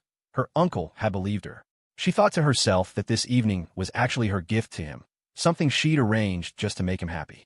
Keita then mentioned that he'd always wondered what exactly her mother did for a living. Hikari, slightly uneasy, said that she didn't really know. Her mother didn't tell her much and only mentioned that she worked as some kind of handmade artisan. Keita frowned in thought. Even keeping her own daughter in the dark, that was suspicious. He couldn't help but wonder what his sister was really involved in. He brushed the thought aside and told Hikari that it had been a long time since they'd had a proper conversation like this. He asked about school, wondering if everything was going well. Hikari giggled, teasing that it was such a typical uncle thing to ask. Keita chuckled, saying he knew it sounded stuffy, but he genuinely wanted to know. Hikari said she was doing great. She'd made new friends, found something she enjoyed doing, and every day felt fulfilling. Keita smiled proudly, saying that was wonderful. Curious, he asked what she'd been up to lately. At that, Hikari stiffened slightly. Her thoughts scrambled as she tried to come up with a safe answer. She couldn't exactly tell him that she'd secretly started a live streaming channel featuring him, her uncle, and that her videos had been racking up thousands upon thousands of views. Before she could say anything, Keita's phone began to ring. Hikari quickly pointed it out to him. Seeing the caller ID, Keita muttered that it was his manager. He gulped down the rest of his beer, muttering that maybe he'd just pretend he hadn't seen the call. But Hikari insisted he should answer. Reluctantly, Keita stood and excused himself from the table. Answering the phone, he heard his manager apologize for calling so late. Then, without hesitation, she asked if he had groped anyone. Keita froze, frowning in disbelief. His manager explained that a streamer calling himself Pervert Repellent Mamrukin, who claimed to run a channel dedicated to fighting sexual harassment, had uploaded a video accusing Keita. None of the streamer's previous videos had been particularly convincing, but this one had caused an unexpected stir. Keita admitted there had been some trouble, but it had only happened about an hour earlier. His manager replied that the timing sounded far too convenient.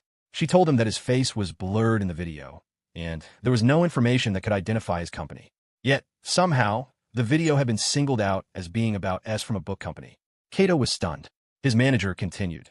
The company had received a direct message on their official social media account, informing them that one of their employees had been accused of sexual harassment and asking how the company intended to respond. Keita was shocked.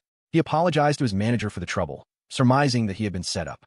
His manager wondered who Keita had gotten on the wrong side of, stating that she didn't believe he was the type to grow people, as Keita cared more about self-preservation than his libido. Keita smiled, pleased that his manager understood him so well. His manager noted that the setup was too well planned to be the work of a small-time streamer. Keita agreed, guessing that someone bigger was behind it. Both concluded that the only person who came to mind, based on recent events, was Kinya Kachidoki, the manager of Doom Production. Keita's manager became furious, ranting about how the largest company in the industry would make a sleazy proposition to one of their sales reps, get rejected, and then resort to harassment. Keita agreed, but pointed out they lacked evidence and needed to consider how to deal with the situation. His manager calmed down and agreed, although she felt Keita should have been more upset. She told him that they would discuss the best course of action the next morning. Keita informed her that he had the contact information for the woman allegedly harassed and had already spoken with the station staff. His manager assured him that the video itself had little evidential value and hadn't spread widely, so it would be impossible to blame him. Keita confirmed that the company would not take any disciplinary action against him, to which his manager confirmed her trust in him. She emphasized her hatred for scumbags who offered sex for business and idiots who tried to skew social justice. Keita offered to return to the office, but his manager insisted he enjoy his dinner with his family and even apologized for interrupting him before ending the call. Keita thanked his boss. Clenching his phone, he mused that it was true there was no solid evidence, just a post with blurring and anonymity. He speculated that the perpetrators kept their efforts to a minimum, knowing their evidence wasn't strong enough, and attempting to sue the Mamoru-kun guy would be pointless. He observed that bad guys are always good at protecting themselves. Keita then sneezed at the thought of the disgusting bastards. Behind him, a waiter nervously called out to Keita, noticing the oppressive aura emanating from him.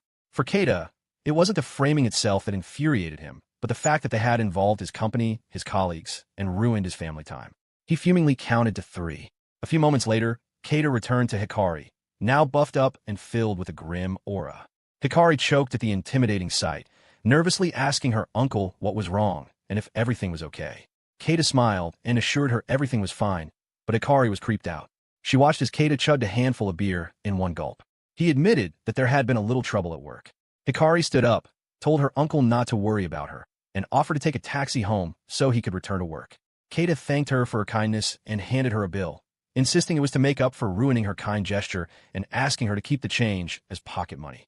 Hikari tried to protest, but Keita wasn't listening. Watching him leave, Hikari had a hunch. She immediately logged in to the Shinjuku Batter official channel and posted a breaking news announcement that the Shinjuku Batter would be live streaming a fierce batting session tonight. Commenters immediately popped up, expressing their anticipation. Hikari kissed her phone and called the waiter for the check. She didn't know what was happening, but she wasn't going to leave her uncle alone. Meanwhile, at the batting cage, Keita paid for an hour. The storekeeper confirmed the usual 500 yen fee. Keita, however, had other plans. He was still fuming at the thought of the industry leader who forces people to sleep with them for business and the streamer who frames people for sexual harassment. Filthy scum who made one wonder if their brains resided in their nether regions. Keita informed the storekeeper that tonight he was going to the Incubus Palace, planning to beat those lust-filled monsters to a pulp. The Incubus Palace was a dungeon that took the form of Shinjuku's Kabukicho red light district. Some believed that space and time had warped, merging the former pleasure district with a dungeon to create this distorted realm. During the Great Dungeon Disaster, chaos erupted here, countless lives were lost. Even among other dungeons, this one stood out for its strange and perilous nature, filled with monsters and demons born from raw sexual desire. Within the twisted streets, monstrous voices echoed. They shouted fragments of human obsession. One cried out about an average-looking man, another about a muscular businessman, another about a boyfriend shirt, a crisp white dress shirt with sleeves rolled up. Others chanted about glasses, plain, nerdy glasses, fixated on every trivial fetish. Keita arrived, facing down one of the demons of lust. He came here from time to time.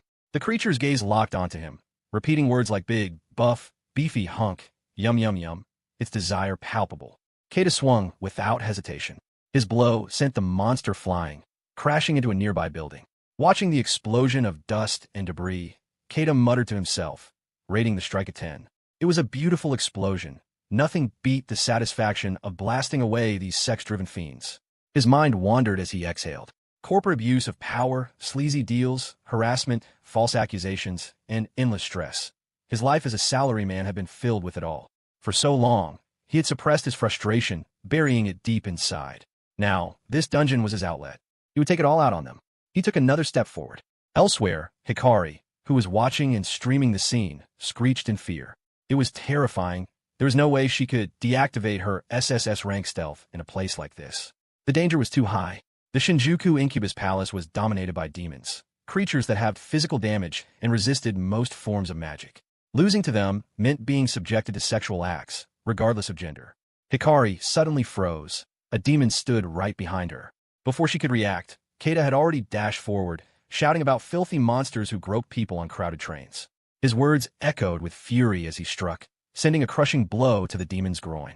The creature let out a guttural groan as its body crumpled, and something unspeakable flew through the air. Startled, Hikari gasped at the violent impact. She reassured herself that her uncle wouldn't die from something like this. He was far too strong. The livestream chat filled with comments. Viewers joked that Keita seemed to be in a bad mood. Some wondered if something had happened. Another commented that it was understandable. Riding the train these days felt unbearable.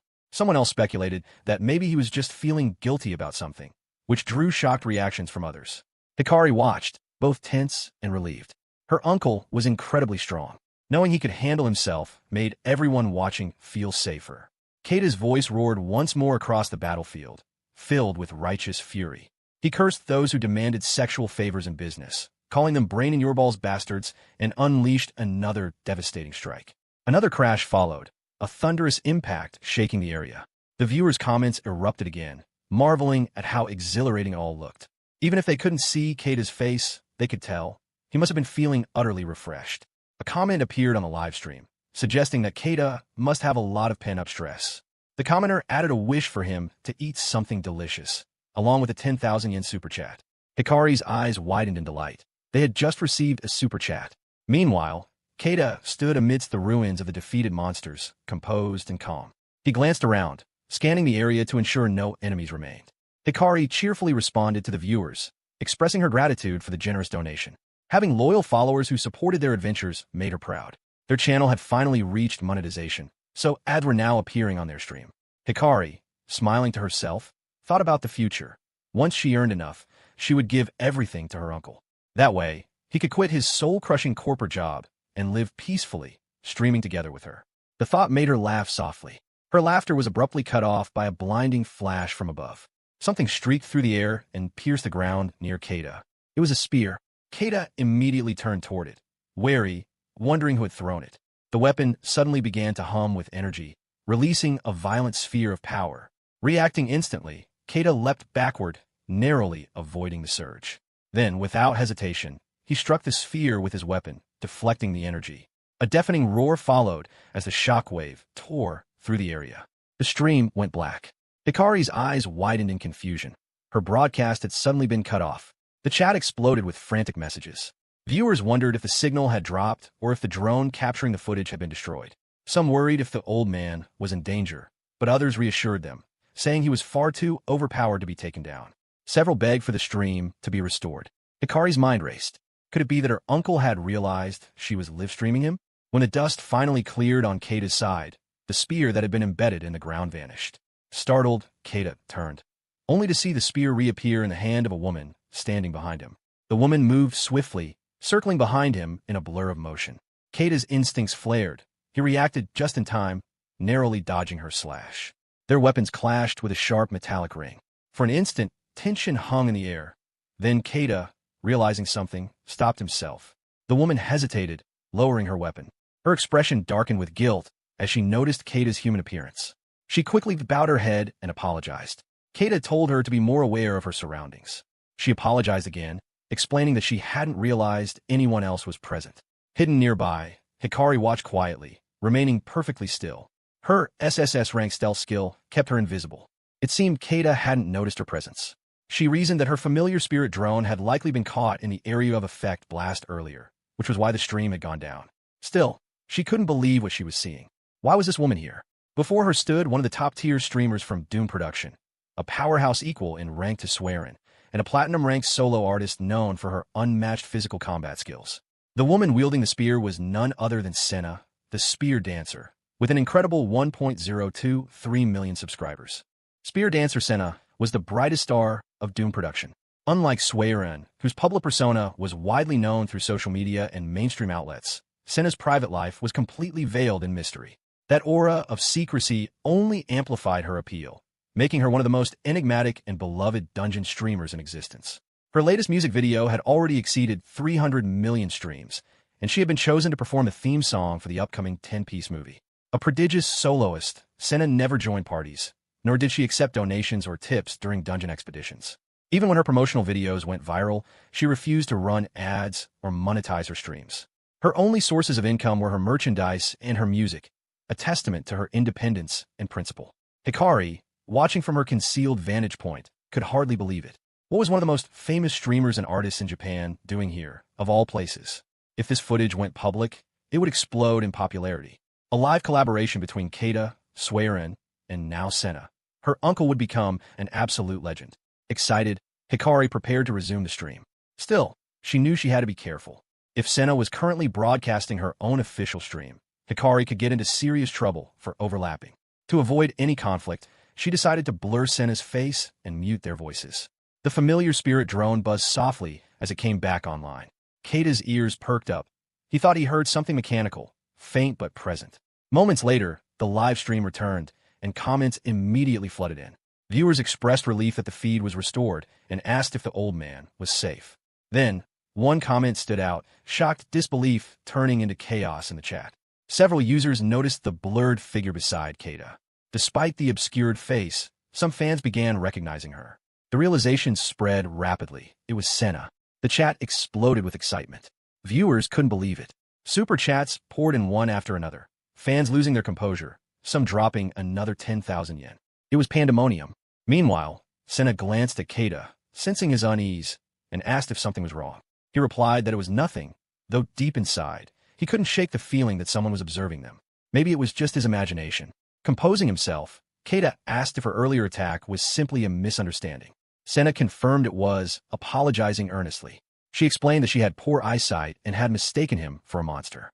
Keita sighed, reminding her that attacking a person with a legendary weapon could easily have killed them, and told her not to do it again. In this world, most adventurers wielded weapons discovered inside dungeons. Many of these items appeared in multiple copies, allowing them to be replicated and sold through guilds. However, a few rare artifacts existed that modern technology could not reproduce. Ever since the dungeons emerged, adventurers had sought these mythical items, legendary treasures. The spear Senna held was one such treasure. Its name was Gi Bald the Destruction, a weapon of devastating power and mythic origin. There was no doubt, this woman was indeed Senna, one of Doom Productions' most powerful and famous streamers. Keita recognized her now. He had even seen her perform during the New Year's Eve music special. He could only hope she wasn't live streaming at that very moment. Scanning the surroundings, he saw no one else around. Curious, Keita asked about her supposed poor eyesight. If she was nearsighted, shouldn't she wear glasses or contact lenses?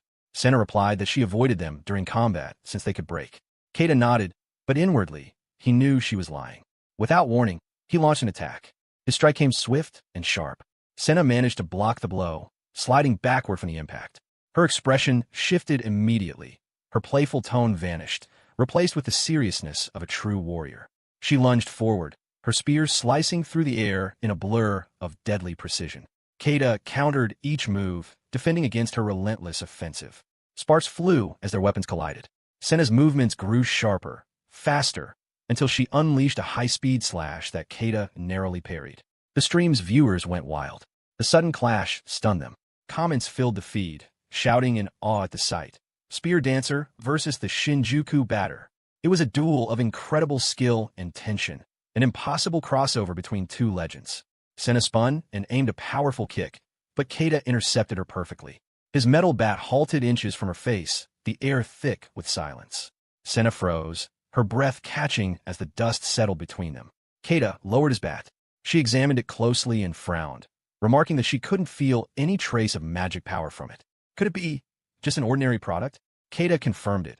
His bat was merely a rental item from a batting cage. Senna laughed dryly, saying her legendary spear might cry if it knew such a mundane weapon had stopped it. She then asked if his technique was based on traditional staff combat. Keita said no. He admitted he was only imitating moves he had seen. During long, lonely nights of overtime, he practiced by himself, mimicking the martial arts scenes from movies he liked, especially an old kung fu film he admired. Senna was taken aback. Imitations? He nodded. He simply borrowed movements from movies and manga to fight monsters. But more than anything, Keita knew, her story about bad eyesight had been a lie. Keita observed Senna carefully and pointed out something peculiar. She fought with her eyes closed.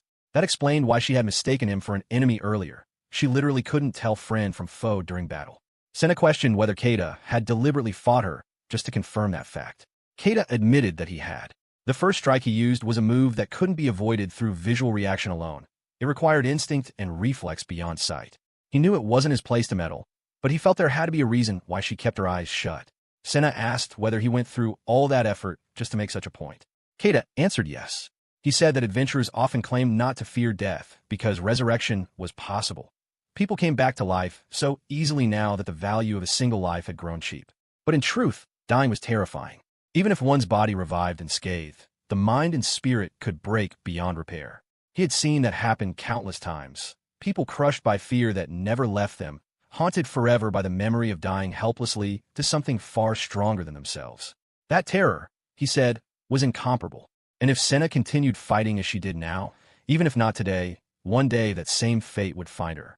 He didn't like preaching to strangers he met by chance, but he knew he'd regret it if he stayed silent. So he spoke his piece and apologized for interfering. Senna shook her head. She didn't mind. In fact, she was grateful. Quietly, she confessed the truth.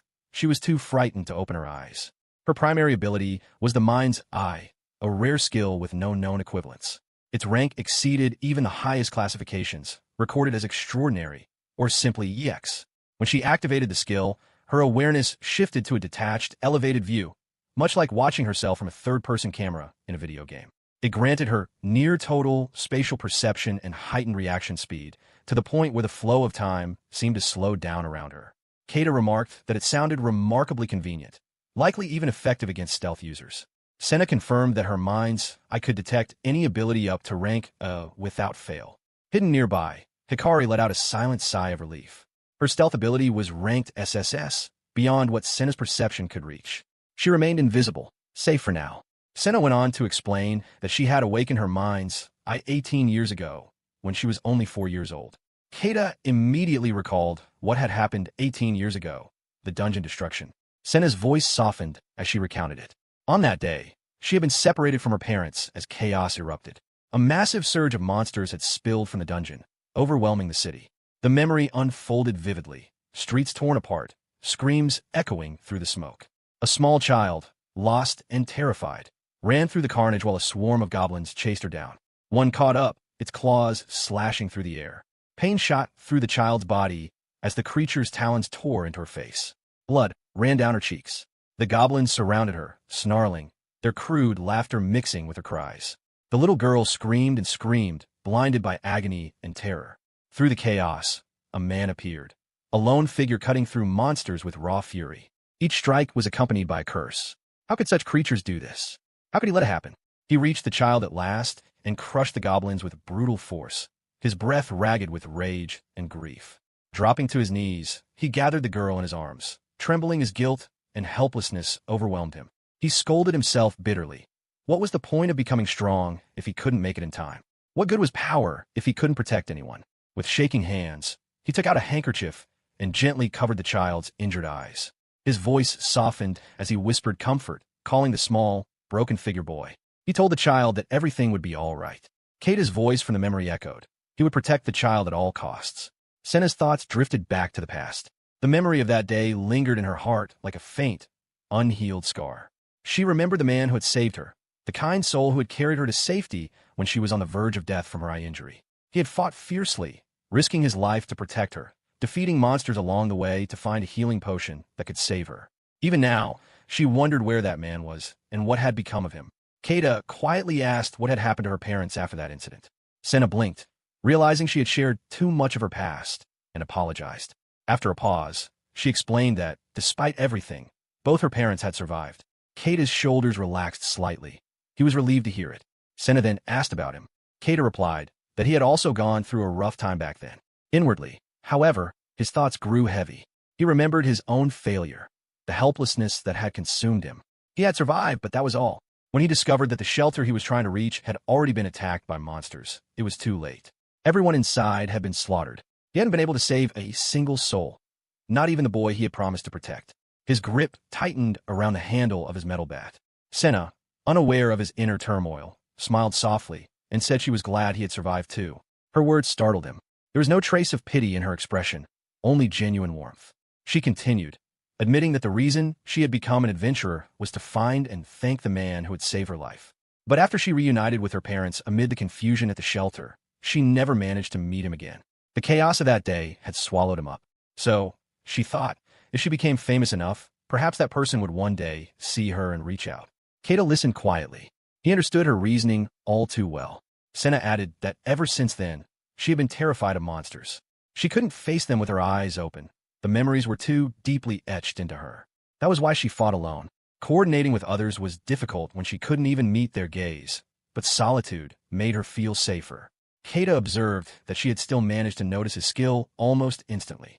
Senna explained that it was mostly instinct. Her mind's eye allowed her to perceive things that most people would miss. Keita nodded, then told her, half chiding, half kind, that someone had gone to great lengths to save her life once. Because of that, she shouldn't overdo it. If she got herself killed, that person would be devastated. He added wryly that he didn't like seeing young people get hurt. It pained him. He called himself a delicate old man, and that drew a faint smile from Senna. Inwardly, she thought he was an interesting person. There was something about his words, his tone, his presence that stirred something faintly familiar in her. Curious, she asked why he was in such a dangerous place to begin with. Keita replied that it was just his hobby. He came here to practice batting. Her expression flickered. That face, the way he moved, even the sound of his voice, it reminded her of someone. Could it be? For a fleeting moment, she thought he resembled the man from her childhood memory. but she quickly dismissed the idea. The man from back then hadn't been this muscular. Maybe Keita just had one of those familiar faces. She looked at him again, tilting her head. Come to think of it, he also looked a bit like the guy she'd seen earlier today on the train. But no, it had to be coincidence. Meanwhile, the live chat continued buzzing. The viewers couldn't hear their conversation since Hikari had muted the audio, and their faces were blurred. Still, fans speculated in the comments. Some said the two seemed to be having a serious talk. Others remarked that just seeing them alive and full of energy made them happy, and one viewer dropped another 10,000 yen super chat. Another joked that Keita was probably lecturing the girl for being too slow in the fight. Watching from her stealth position, Hikari grew uneasy. The situation was calm, too calm. Their conversation was going smoothly, almost tenderly. From a streamer standpoint, that was a problem. If nothing exciting happened soon, the viewership would drop. She needed something to spice things up. As she brainstormed how to fix the pacing, an unexpected voice suddenly cut through the air. Someone shouted, "Cut!" Startled, Hikari looked around. A man holding a professional camera emerged from the shadows, striding toward them. Keita turned sharply, eyes narrowing, and demanded to know who the man was. The man introduced himself as Dan, a freelance videographer in charge of Senna's current shoot. The moment his name appeared on the live feed, the comment section exploded in recognition. Many viewers knew exactly who he was, Dan, the legendary cameraman who worked behind the scenes of high-profile productions. One commenter noted that even Swearin, who rarely interacted with others, would rely on Dan whenever filming deep within the dungeons. Another explained that Dan was known more for shooting polished promotional or music videos than for live streams, since those jobs paid far better. Dan smiled courteously at Keita, greeting him, while the comments continued to buzz. Someone wondered aloud how the viewers seemed to know so much about him. Where did they even find that information? Keita, slightly wary, asked whether Dan was currently live streaming with his camera and requested that he refrain from including him. Dan dismissed the idea immediately, claiming he despised live streaming because there was no room for creative control. No editing, no artistry, just raw chaos. He proudly called himself an artist. Another viewer added that, despite his striking and somewhat foreign-looking features, Dan was in fact completely Japanese. Senna explained to Keita that Dan was the videographer she always hired to film her music videos. Keita remarked that Dan must be quite daring to film inside a dungeon, where danger lurked everywhere. He assumed Dan would use drones or remote equipment for such work, but Dan replied confidently that he could handle himself in combat too. Keita silently marveled at how vast and unpredictable the world was. Never had he imagined meeting someone like this deep in a dungeon. Dan joked that he had never expected to find anyone who could split the bill with Senna either. Senna quickly apologized for not introducing herself earlier and formally introduced both herself and the purpose of their visit. Today's shoot was for the music video of her new song. Keita frowned slightly at Dan's phrasing and questioned whether splitting the bill was even the right term to use, before waving it off and saying he didn't need a lesson in linguistics. Dan laughed it off and explained that the original plan was for Senna to perform a dance sequence with a new artist who was about to debut. Keita expressed surprise. If there was a new talent capable of keeping up with Senna's level, that would be impressive. Dan threw up his hands dramatically, declaring that such a person didn't exist. The higher-ups, he complained, had no understanding of the realities of production. But as a freelancer, if he dared to talk back, he'd be blacklisted instantly. Senna, half amused and half concerned, said that she would be in serious trouble if that ever happened. There was no one else as skilled as Dan. Dan chuckled and thanked her, though he told her she really ought to try working with other videographers once in a while. Then, with a heavy sigh, Dan muttered about the rookie who had been scheduled to appear. The newbie hadn't even managed to reach the Incubus Palace before giving up. Keita muttered that the situation sounded absurd. Another case of unreasonable demands from out-of-touch management who never set foot in the field. Dan nodded in agreement. Senna remarked that Keita seemed to understand such frustrations rather well. He admitted that he'd had a similar experience not long ago. Senna quietly wondered to herself what exactly had happened to him.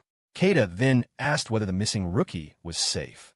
Dan waved off the concern, saying that the newcomer had already escaped the dungeon long ago, likely sipping tea somewhere safe outside. He grumbled that amateurs were always like that. Then, in an almost impulsive tone, he turned to Keita and proposed that he take the rookie's place in the shoot instead. Clasping his hands together, Dan tried to appeal to Keita's sense of goodwill. He insisted that with Keita's participation, he could create the most spectacular promotional video yet. His enthusiasm only deepened when he noticed Keita's expression, one that clearly radiated reluctance. Dan laughed knowingly, saying he could tell that Keita didn't want to do it. Keita confirmed that assumption plainly. Realizing his mistake, Dan apologized for being too abrupt and promised to make a formal offer. The chat, meanwhile, was in a frenzy. Viewers were desperate to see Keita's expression. One viewer sent a 10,000 yen donation demanding a face reveal. Another immediately followed with 20,000 yen, saying they were dying to see what Keita looked like. A third message popped up echoing their curiosity. Back in the dungeon, Dan tried to sweeten the deal. He assured Keita that his name would appear in the official credits and that Doom Production would compensate him properly. But before Dan could even mention the amount, Keita interrupted, saying that money wasn't the issue. He simply didn't like being in the spotlight. Dan pondered for a moment, then offered an alternative. Keita's face and name would not be revealed. They would use CGI to replace his appearance entirely, leaving only his movements intact. His involvement would be kept a secret from the company, and Dan would personally pay him out of his own pocket. Keita, still unsure, asked if Dan was truly willing to go that far, especially since he wasn't even an employee of Doom Production. Dan's answer was immediate and fervent. Of course he was. He was completely captivated by the idea of Keita and Senna performing together. He declared that he would spend every last yen he had for the chance to film them side by side. It was his commitment as a professional videographer. Senna turned to Keita and, with an earnest expression, said that she too wanted him to appear in the video, if he didn't mind. Keita looked surprised, caught off guard by her request. Senna continued, explaining that when she was scheduled to perform with the original partner, she had been forced to hold back. But with Keita, she felt she could truly give her all. She didn't want to compromise the quality of her work. For the sake of the fans who were waiting for her song and dance, she wanted to deliver her best possible performance. Keita adjusted his glasses thoughtfully and considered her words. He glanced at his watch, noting that the bat he was using was a rental, 500 yen per hour, with only 30 minutes left on the clock. Senna quickly apologized for taking up his time. Keita simply replied that he planned to clear the dungeon within the remaining 25 minutes. Without hesitation, he stepped toward the dungeon's entrance. Senna's eyes lit up with excitement as she agreed enthusiastically. Keita added that he didn't need any compensation. If they wanted to join him and record freely, they could go ahead. Dan's spirit ignited with energy. He proudly declared that they should leave the filming to him. Activating his equipment, he unleashed a formation of recording drones, the albacore swarm. The air buzzed as dozens of small drones took flight, ready to capture every angle. With a dramatic tone, Dan announced the deployment complete and started the music. As the beat reverberated through the dungeon, Keita and Senna dashed forward. The rhythm pulsed through their movements. Keita remarked that he liked the song, asking if it was a new one. Senna confirmed it was and thanked him, her smile bright. Keita felt his energy rising. It was almost as though the music itself was giving him a buff. Their momentum attracted monsters, and soon the path ahead filled with them. Without hesitation, Keita swung his bat. Each strike landed with heavy precision, knocking monsters away with powerful, echoing crashes. The satisfying thud of impact made him grin. Senna laughed, exhilarated. Fighting alongside Keita, she felt she could finally unleash her full strength. Keita reassured her with confidence, and Senna lifted her spear high. A glowing magic circle formed above her head as she chanted Emerald Crush. Massive shards of radiant emerald light rained down, impaling the monsters around them. Keita chuckled inwardly. What a ridiculous scene this was, an old man like him getting carried away, teaming up with a young woman for an impromptu battle dance. Yet, as their eyes met and they moved in sync with the beat, he couldn't help but feel the exhilaration. It was embarrassingly fun. He couldn't bring himself to refuse her energy. In a sudden burst of motion, Keita caught Senna and launched her into the air. Watching her rise, he thought to himself that people who take pride in their work are truly admirable, and he couldn't help but respect that deeply. Midair, Senna extended her arm and invoked Emerald Crush once again. The shards exploded with brilliance, scattering across the chamber. Online, the live chat erupted with excitement.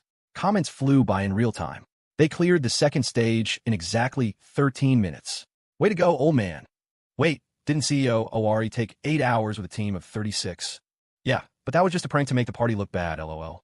Lucky Keita. If I were that strong, I'd quit my job too. This live stream of Senna's new song is amazing. Worth every yen. Donations poured in, 10,000 yen, then another and another. Hikari, still managing the stream, stared in disbelief. The response was instantaneous. It was going viral before her eyes. Back inside the dungeon, Keita and Senna pressed on, entering the Incubus Palace.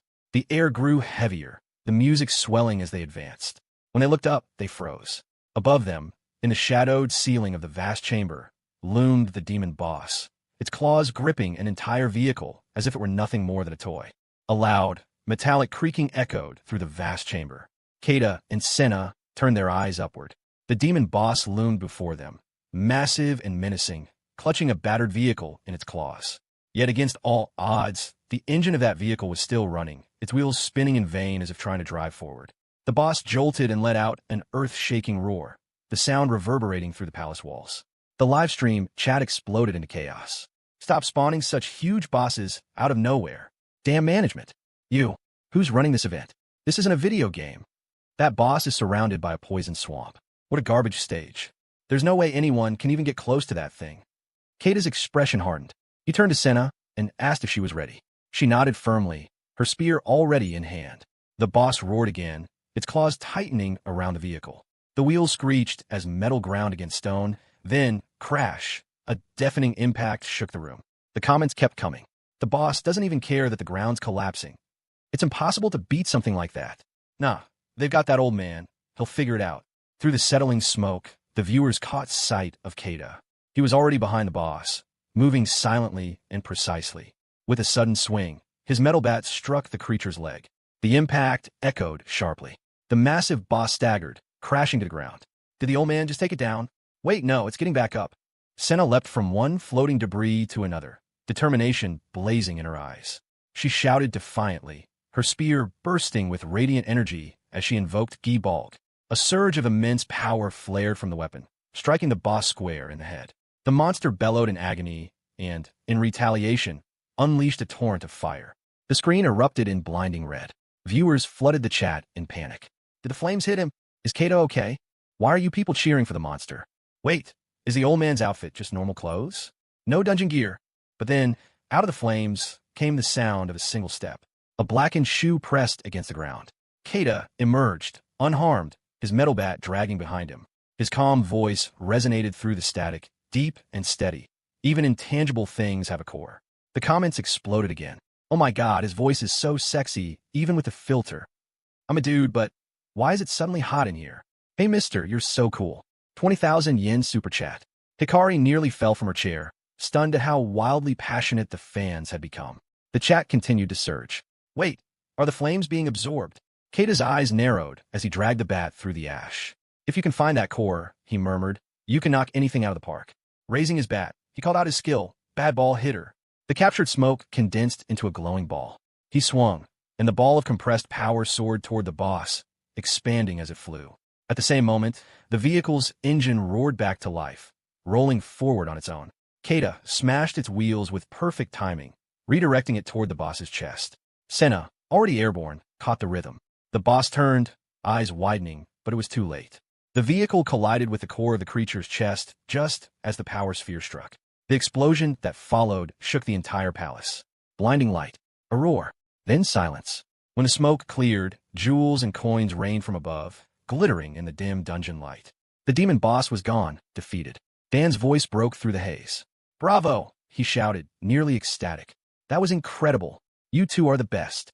Kata exhaled and adjusted his glasses. Senna approached him, eyes gleaming, and asked for his name. He replied that he should have introduced himself earlier, and that she could just call him K. Senna tilted her head. K? That's cute. Is it K for kitty? She teased. Kata corrected her. It was K as in the Chinese character for firefly. They shine brightly, he said, and then fade away. Senna frowned gently. She didn't like the symbolism, even as a joke, but she smiled afterward. Firefly, huh? She murmured, her voice soft and sincere.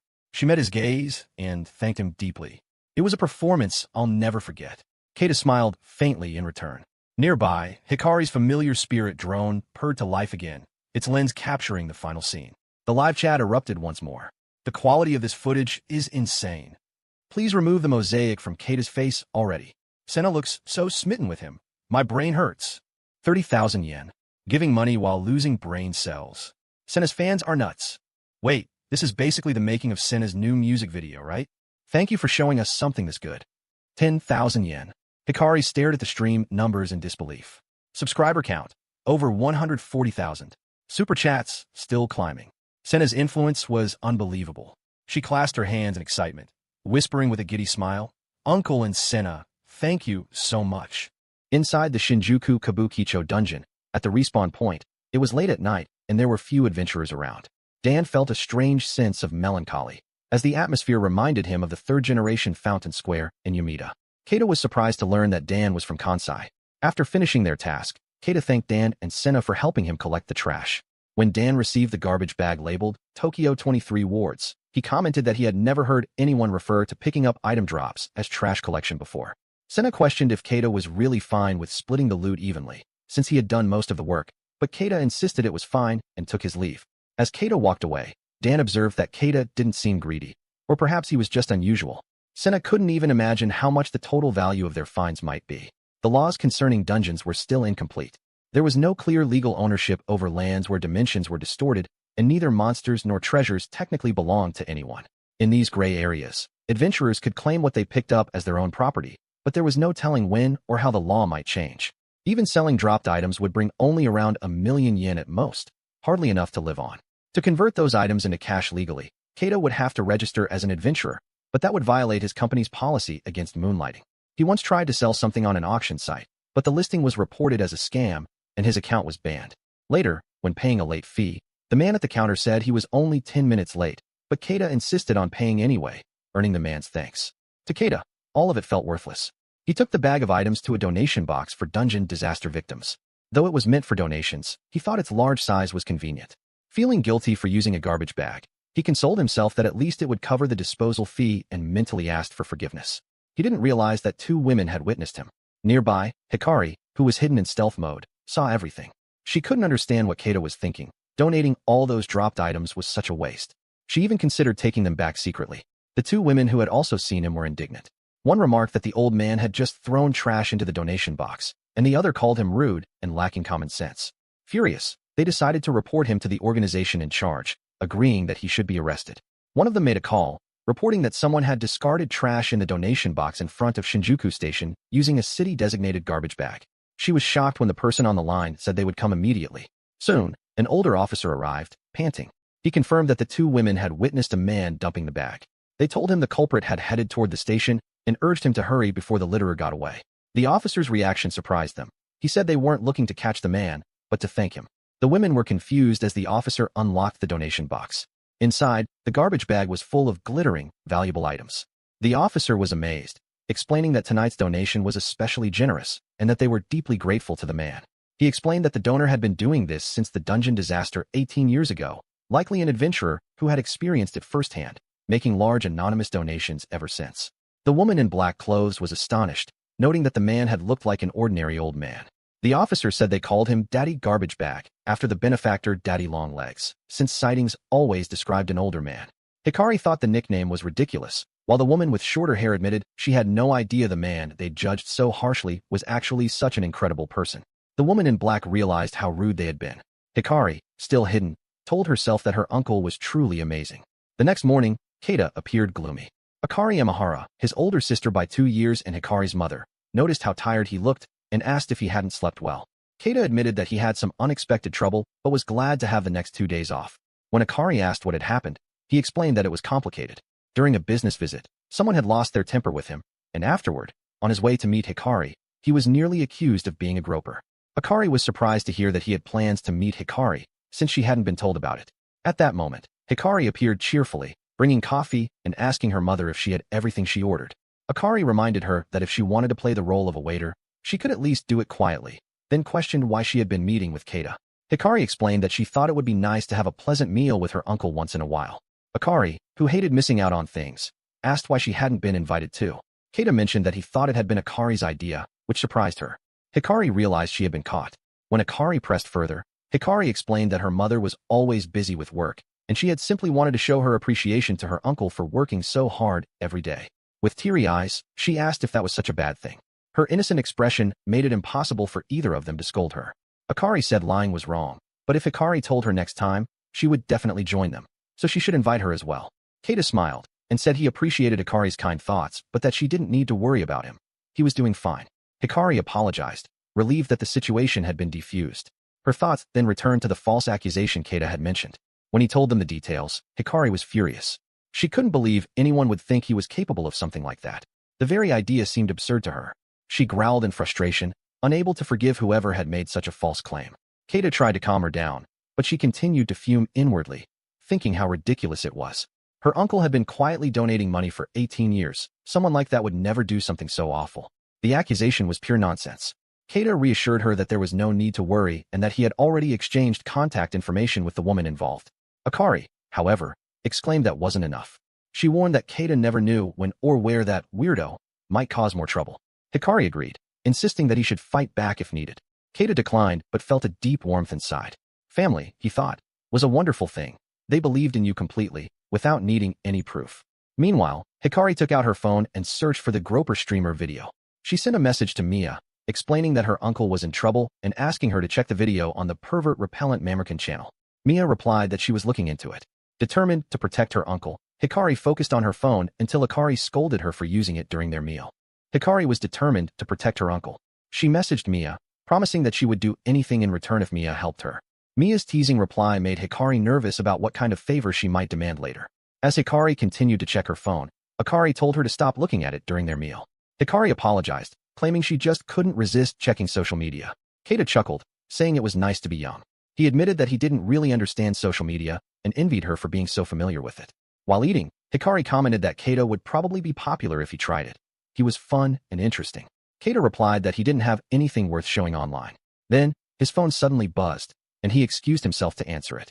He asked if something urgent had happened. The person on the other end explained that it wasn't about the groping incident, but another matter entirely. They had already summoned Ukai, who was handling that issue. When Keita asked what it was about, his boss informed him that Kachidoki from Doom Production had requested to meet. Kachidoki wanted to apologize for his previous behavior and make amends. Keita found the idea unpleasant and said he'd rather not go, unsure of what Kachidoki was planning. His boss replied that she had thought about leaving it to the company's lawyer, but the CEO had personally ordered Keita to attend. The CEO had said Keita must go, kneel down, and beg to secure the deal. Keita questioned whether that was power harassment. His boss half-jokingly agreed that it probably was, but asked him not to say it out loud. Keita clarified that he didn't have the right to refuse, and his boss confirmed it. If he refused, she would be fired too, though she added that their company might collapse before that happened anyway. Frustrated, Keita sighed. His boss told him the meeting was scheduled for Monday, 2 days later, and that she would email him the details. When the call ended, Hikari immediately asked if everything was all right. Before Keita could answer, his phone buzzed again. He groaned in irritation. Akari teased that he seemed quite popular this morning. Keita replied that popularity at work only made him feel depressed. Seeing the caller ID, he excused himself once more. Hikari wanted to follow him, but Akari stopped her, telling her to finish her breakfast. She reassured Hikari that Keita was an adult who could handle himself and that she should trust him.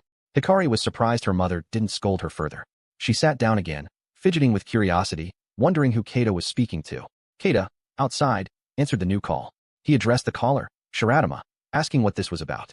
On the other end, in a cozy setting with a burger on the table, was the adventurer Swearin, real name Swearin Shiratama. She apologized for the trouble caused by someone from her company. Keita was surprised that she already knew about the incident. Swearin explained that rumors were spreading in the office about a confrontation between a salesperson from Adventurer Book Company and someone called Doki. Keita then realized that Doki must have been Kachidoki's nickname from his adventurer days. Swearin warned him that Doki was a dangerous person and advised him to be careful. Sitting beside her were Rindo and Amazuru, both eating quietly as they listened. When Keita asked what she meant by dangerous, Swearin explained that Doki liked to start relationships by getting off on the wrong foot, claiming that he bonded with people by fighting them one-on-one. She told Keita to think of Doki as a caveman. Keita found the idea absurd. How could someone still act like that in this day and age? Swearin sighed and said that whenever things didn't go Doki's way, he had a habit of summoning the people he disliked into the dungeon. Keita wondered how Doki managed to avoid being fired and questioned what was going on with Doom Productions' compliance system. Swearin explained that Doki had powerful connections with someone high up in the company. Amazuru added that, according to office rumors, those connections meant Doki possessed compromising information about someone in authority, which allowed him to get away with anything. Keita immediately understood how Doki had managed to maintain his position despite his behavior. Swearin went on to say that Doki supposedly had a streamer working under him who performed citizens' arrests and helped cover up any incidents before they could cause trouble. Hearing this, Keita recalled that on the same night he clashed with Doki, he had been falsely accused of groping someone.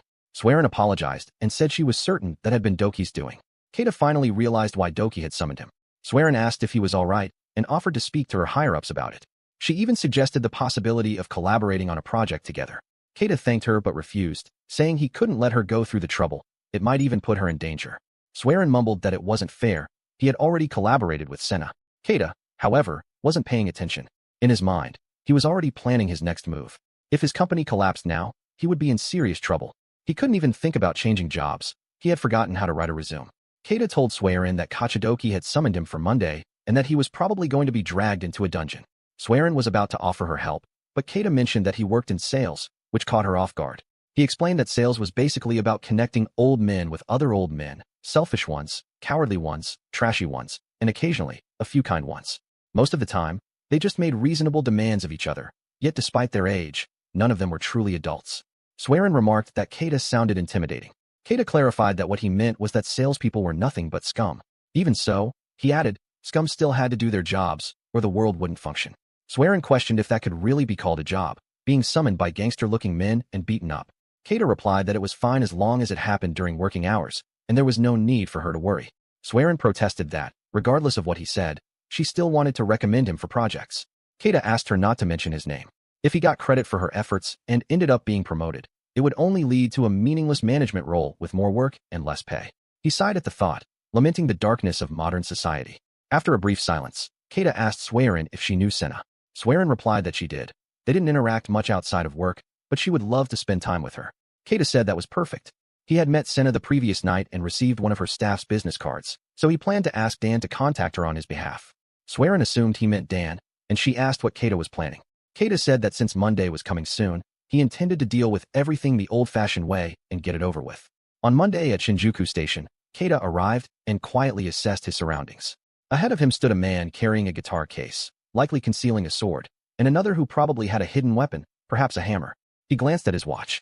It was exactly 7 o'clock. He had spent the morning and afternoon working as usual, though his boss and Ukai were clearly worried about him. He appreciated their concern. The two men in front of him were clearly there to block his escape if he tried to run. Keita continued walking calmly. That meant the real threat was probably behind him. As if on cue, someone behind him shouted, calling him a pervert. A man pressed a knife against his side. Keita realized they were actually kidnapping him in public, without subtlety. Playing along, he began to screech in mock panic. The man behind him ordered him to shut up and move. They started walking together toward another location, Keita still acting frightened. A surveillance camera nearby activated, recording the scene. The man urged Keita to walk faster, shoving him. Keita cried out, pretending to be hurt, begging the man not to hit him. Everything was proceeding exactly as Keita had planned. They continued walking into a dark alley. Keita wondered if it was a secret gate unknown to the guild. If that were true, no one would ever find out what happens to anyone who enters. This must have been their usual route. These men truly intended to kill him. They arrived at the Shinjuku dungeon, in the zone between levels 15 and 20. Their footsteps echoed through a long hallway until they stopped before a door. Inside, a man sat waiting for him. He claimed to have been expecting Keita and promised to grant him the collaboration he wanted through a one-on-one showdown. The man introduced himself as Doki Kinya. Mamoru, standing behind Keita, grabbed his collar in defense of Doki's pride. He boasted about his past fame, saying he had once gained 127,000 followers as a live streamer, a feat he considered a big deal. Keita, however, knew the truth. Those followers were bought, and Mamoru's career had ended in disgrace after his team exposed him for exploiting others and scamming players by selling dropped items under false pretenses. Mamoru's pride shattered under Keita's words. Enraged, he punched Keita in the face, but the hit was weak. Keita deliberately tumbled to the ground, groaning as if in pain, playing the helpless victim. Internally, he calculated that this would be enough to draw out Doki's confession. If he could get the man to speak his motives, it would be solid evidence. Doki's disgust grew as he stared at Keita's feigned weakness. He saw in Keita's calm expression something inhuman, a predator hiding behind fragile glasses. He struck Keita again and again until Keita's glasses fell to the ground. Lifting Keita by the collar, Doki called him a monster pretending to be human. Beneath the bruises, Keita's eyes betrayed no fear, only quiet observation. Doki realized this and sneered, challenging him to a one-on-one fight. He drew his flaming sword, its heat filling the room, and declared that if Keita refused, he would kill him. As Doki lunged, water magic SSS, megaton pump. A torrent of water blasted from nowhere, slamming into Doki and extinguishing the flames. Keita muttered to himself, amused by the system's built-in safeguard that prevented friendly fire within party zones. Doki gasped for breath, coughing out water, stunned by the overwhelming magic. At that moment, several figures appeared. Amazuru announced that everything, the kidnapping, the assault, the attempted murder, had all been recorded. Rin stepped forward, confirming the gravity of the crime. Then another voice entered the scene. It was Swearin, addressing Doki by his real name, Kinya, expressing disappointment. Doki was shocked to see her and turned toward Keita, realizing this had been a setup all along. Keita calmly adjusted his glasses. He explained that even though dungeons were lawless zones, crimes like this would still have consequences once exposed. No adventurer privilege could shield them from justice. Mamoru, panicking, tried to justify their actions, claiming they were only punishing Keita for being a pervert. He begged Swearin to believe him. Another person interrupted, calling out Mamoru's lies. Mamoru recognized her vaguely from a train encounter days before and demanded to know what she was doing there. The girl transformed before their eyes. It was Senna Maizono, the spear dancer who had been publicly known as a victim of harassment. Doki froze in disbelief, turning his fury on Mamoru for targeting her. Mamoru protested that he had no idea the plain-looking girl was actually Senna and cursed his misfortune. Senna explained that she preferred to keep her private life hidden. Keita, adjusting his glasses again, reflected that he too had been shocked upon learning her identity. The coincidence had been almost too convenient. Still, it had allowed their plan to proceed perfectly. He mused that while adventurers could alter their appearance through avatars, the transformation usually wasn't drastic enough to hide their essence completely. Senna caught him staring and accused him of thinking something rude. He denied it smoothly and shifted the focus back to the matter at hand. Strength surged through him as he activated his buffs, his presence changing in an instant. The onlookers gasped as his physique expanded beneath the sharp lines of his suit. Doki and his men realized, too late, who stood before them. The man they had cornered was none other than Shinjuku Batter. Keita exhaled deeply, admitting that holding in his stomach for so long was exhausting, especially for someone his age. Senna could hardly believe that was his concern at a time like this. She remarked that Keita seemed more like a con artist than she did, and when she asked the others, Rin and Swearin readily agreed. Keita clenched his fist and turned his attention to Doki. Doki denied his earlier challenge, insisting he never said anything about a one-on-one match and claiming Keita was no better than he was. If he had known Keita's true identity, he never would have done this. Keita calmly reminded him that fighting one-on-one was Doki's idea of forming friendship, which Doki quickly denied again. However, all the women confirmed that they had heard him say it. Swearin asked where Keita's bat was. Keita replied that he didn't have it and didn't need it. His hands alone were enough. A white-haired man sneered, accusing Keita of acting cocky in front of women. He told Keita to stop showing off and announced that he would handle the fight himself. Mocking Keita, he asked if Keita really thought he could win without gear. He drew his sword and told Kinya he would take care of everything. The white-haired man charged, activating his skill, Lightning Sword B, and its sub-skill, Mowdown. But before his attack could land, Keita's fist connected squarely with his face. The blow sent him reeling. Keita told him to stop wasting time talking and start fighting properly. Mamoru was stunned into silence. Rin muttered that the scene was brutal. Swearin, wide-eyed, asked if that was karate and turned to Rin for confirmation. Rin shook her head, explaining that what Keita did was far beyond ordinary karate. It was on an entirely different level. Keita pointed at the next opponent. The man smirked, commenting that Keita's strengths seemed to be speed and power. He pulled out a bottle, which Keita immediately analyzed. The weapon appeared to be a disguised club, a wine bottle infused with water and cold air elements, designed to be effective against durable opponents. The man declared that Keita's power and speed would be useless once he was frozen. But before he could act, Keita's fist smashed into his face. The bottle slipped from his grasp and shattered. Keita muttered that he was too slow and reminded them all that he had told them to attack together. Mamoru screamed in horror as the man's face collapsed under the impact. Panicking, he begged for mercy, claiming he was only provoked by Doki. Keita replied that Mamoru no longer had the will to fight and told the others to restrain him. Rin sighed, irritated by the entire situation. Doki, trembling, muttered that Keita was insane, some kind of martial arts master. Keita casually explained that he had only dabbled in karate because his sister practiced it, so he was just an amateur. Swearin turned to Rin, reminding her that Rin had ranked 4th in the National High School League, and asked what she thought. Rin admitted that Keita's physical strength was unreal, saying that getting hit by him was like being punched by Superman. It would knock anyone out instantly. Swearin teased her, asking if that meant Keita was the strongest, but Rin just glared at her smug expression. Now it was Doki's turn. Keita asked what he planned to do. Doki charged forward, activating his weapon skill flambe sword, shouting for Keita to burn to ashes. The girl stayed back, watching. Doki thought it didn't matter if Keita was really the Shinjuku Batter. There was no way he could withstand that attack unarmed. But as the flames neared Keita, they suddenly neutralized. The fire compressed into a glowing sphere cradled between Keita's hands.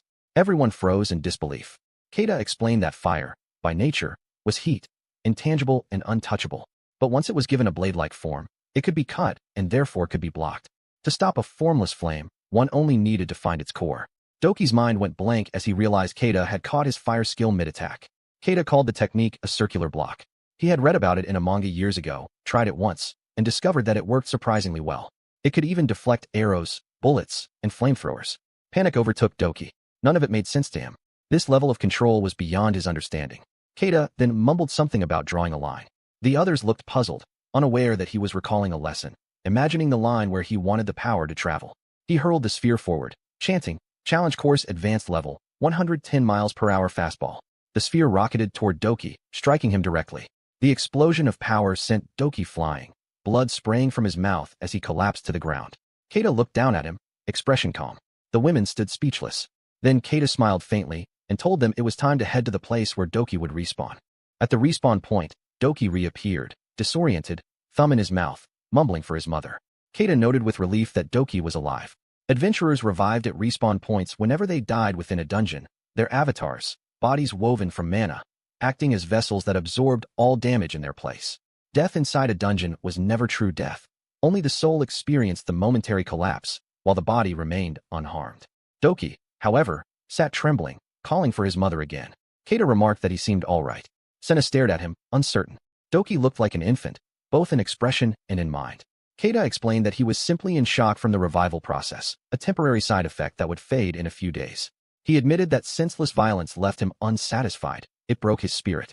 Senna, however, pointed out that he seemed to be enjoying himself more than he claimed.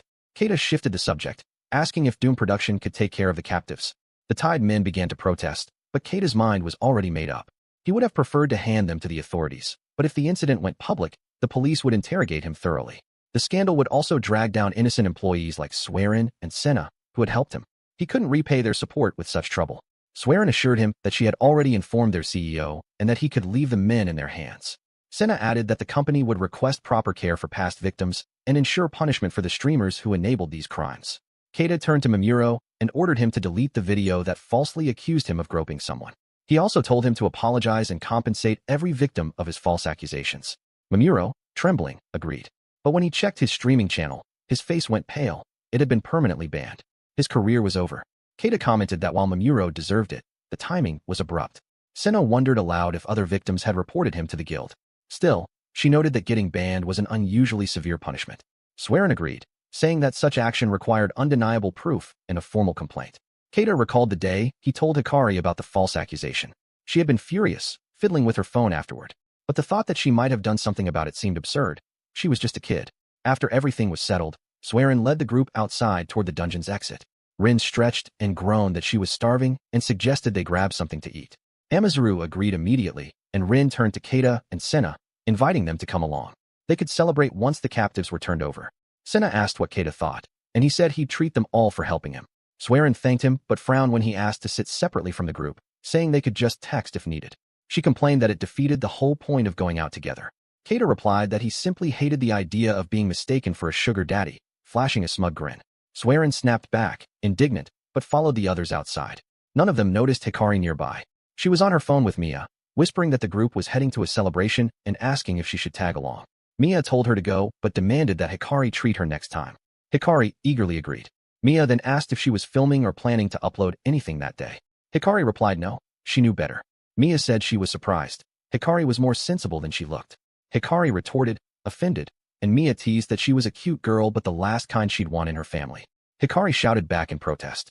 Then Mia asked whether Hikari planned to tell her uncle that they were the ones responsible for getting Mamuro's channel banned. Hikari said she wanted to, but she couldn't explain how they had done it. It would sound too much like a crime. She had tracked down Mamuro's address from his social media, broken into his home, and gathered evidence from his laptop. In her mind, it was justified, an act of social justice. Mia, half amused, told her that her reasoning sounded exactly like Mamuro's. Later that evening, at the royal hall, the group sat around a long table. Swearin watched Keita and admitted that he was quite a character. Keita insisted that he was just an ordinary office worker, someone you could find anywhere. Senna disagreed, saying his idea of ordinary was completely warped. Swearin added that normal office workers didn't stream. Keita replied that he didn't either. Swearin froze in surprise. She could have sworn he did. Keita just looked back at her, puzzled.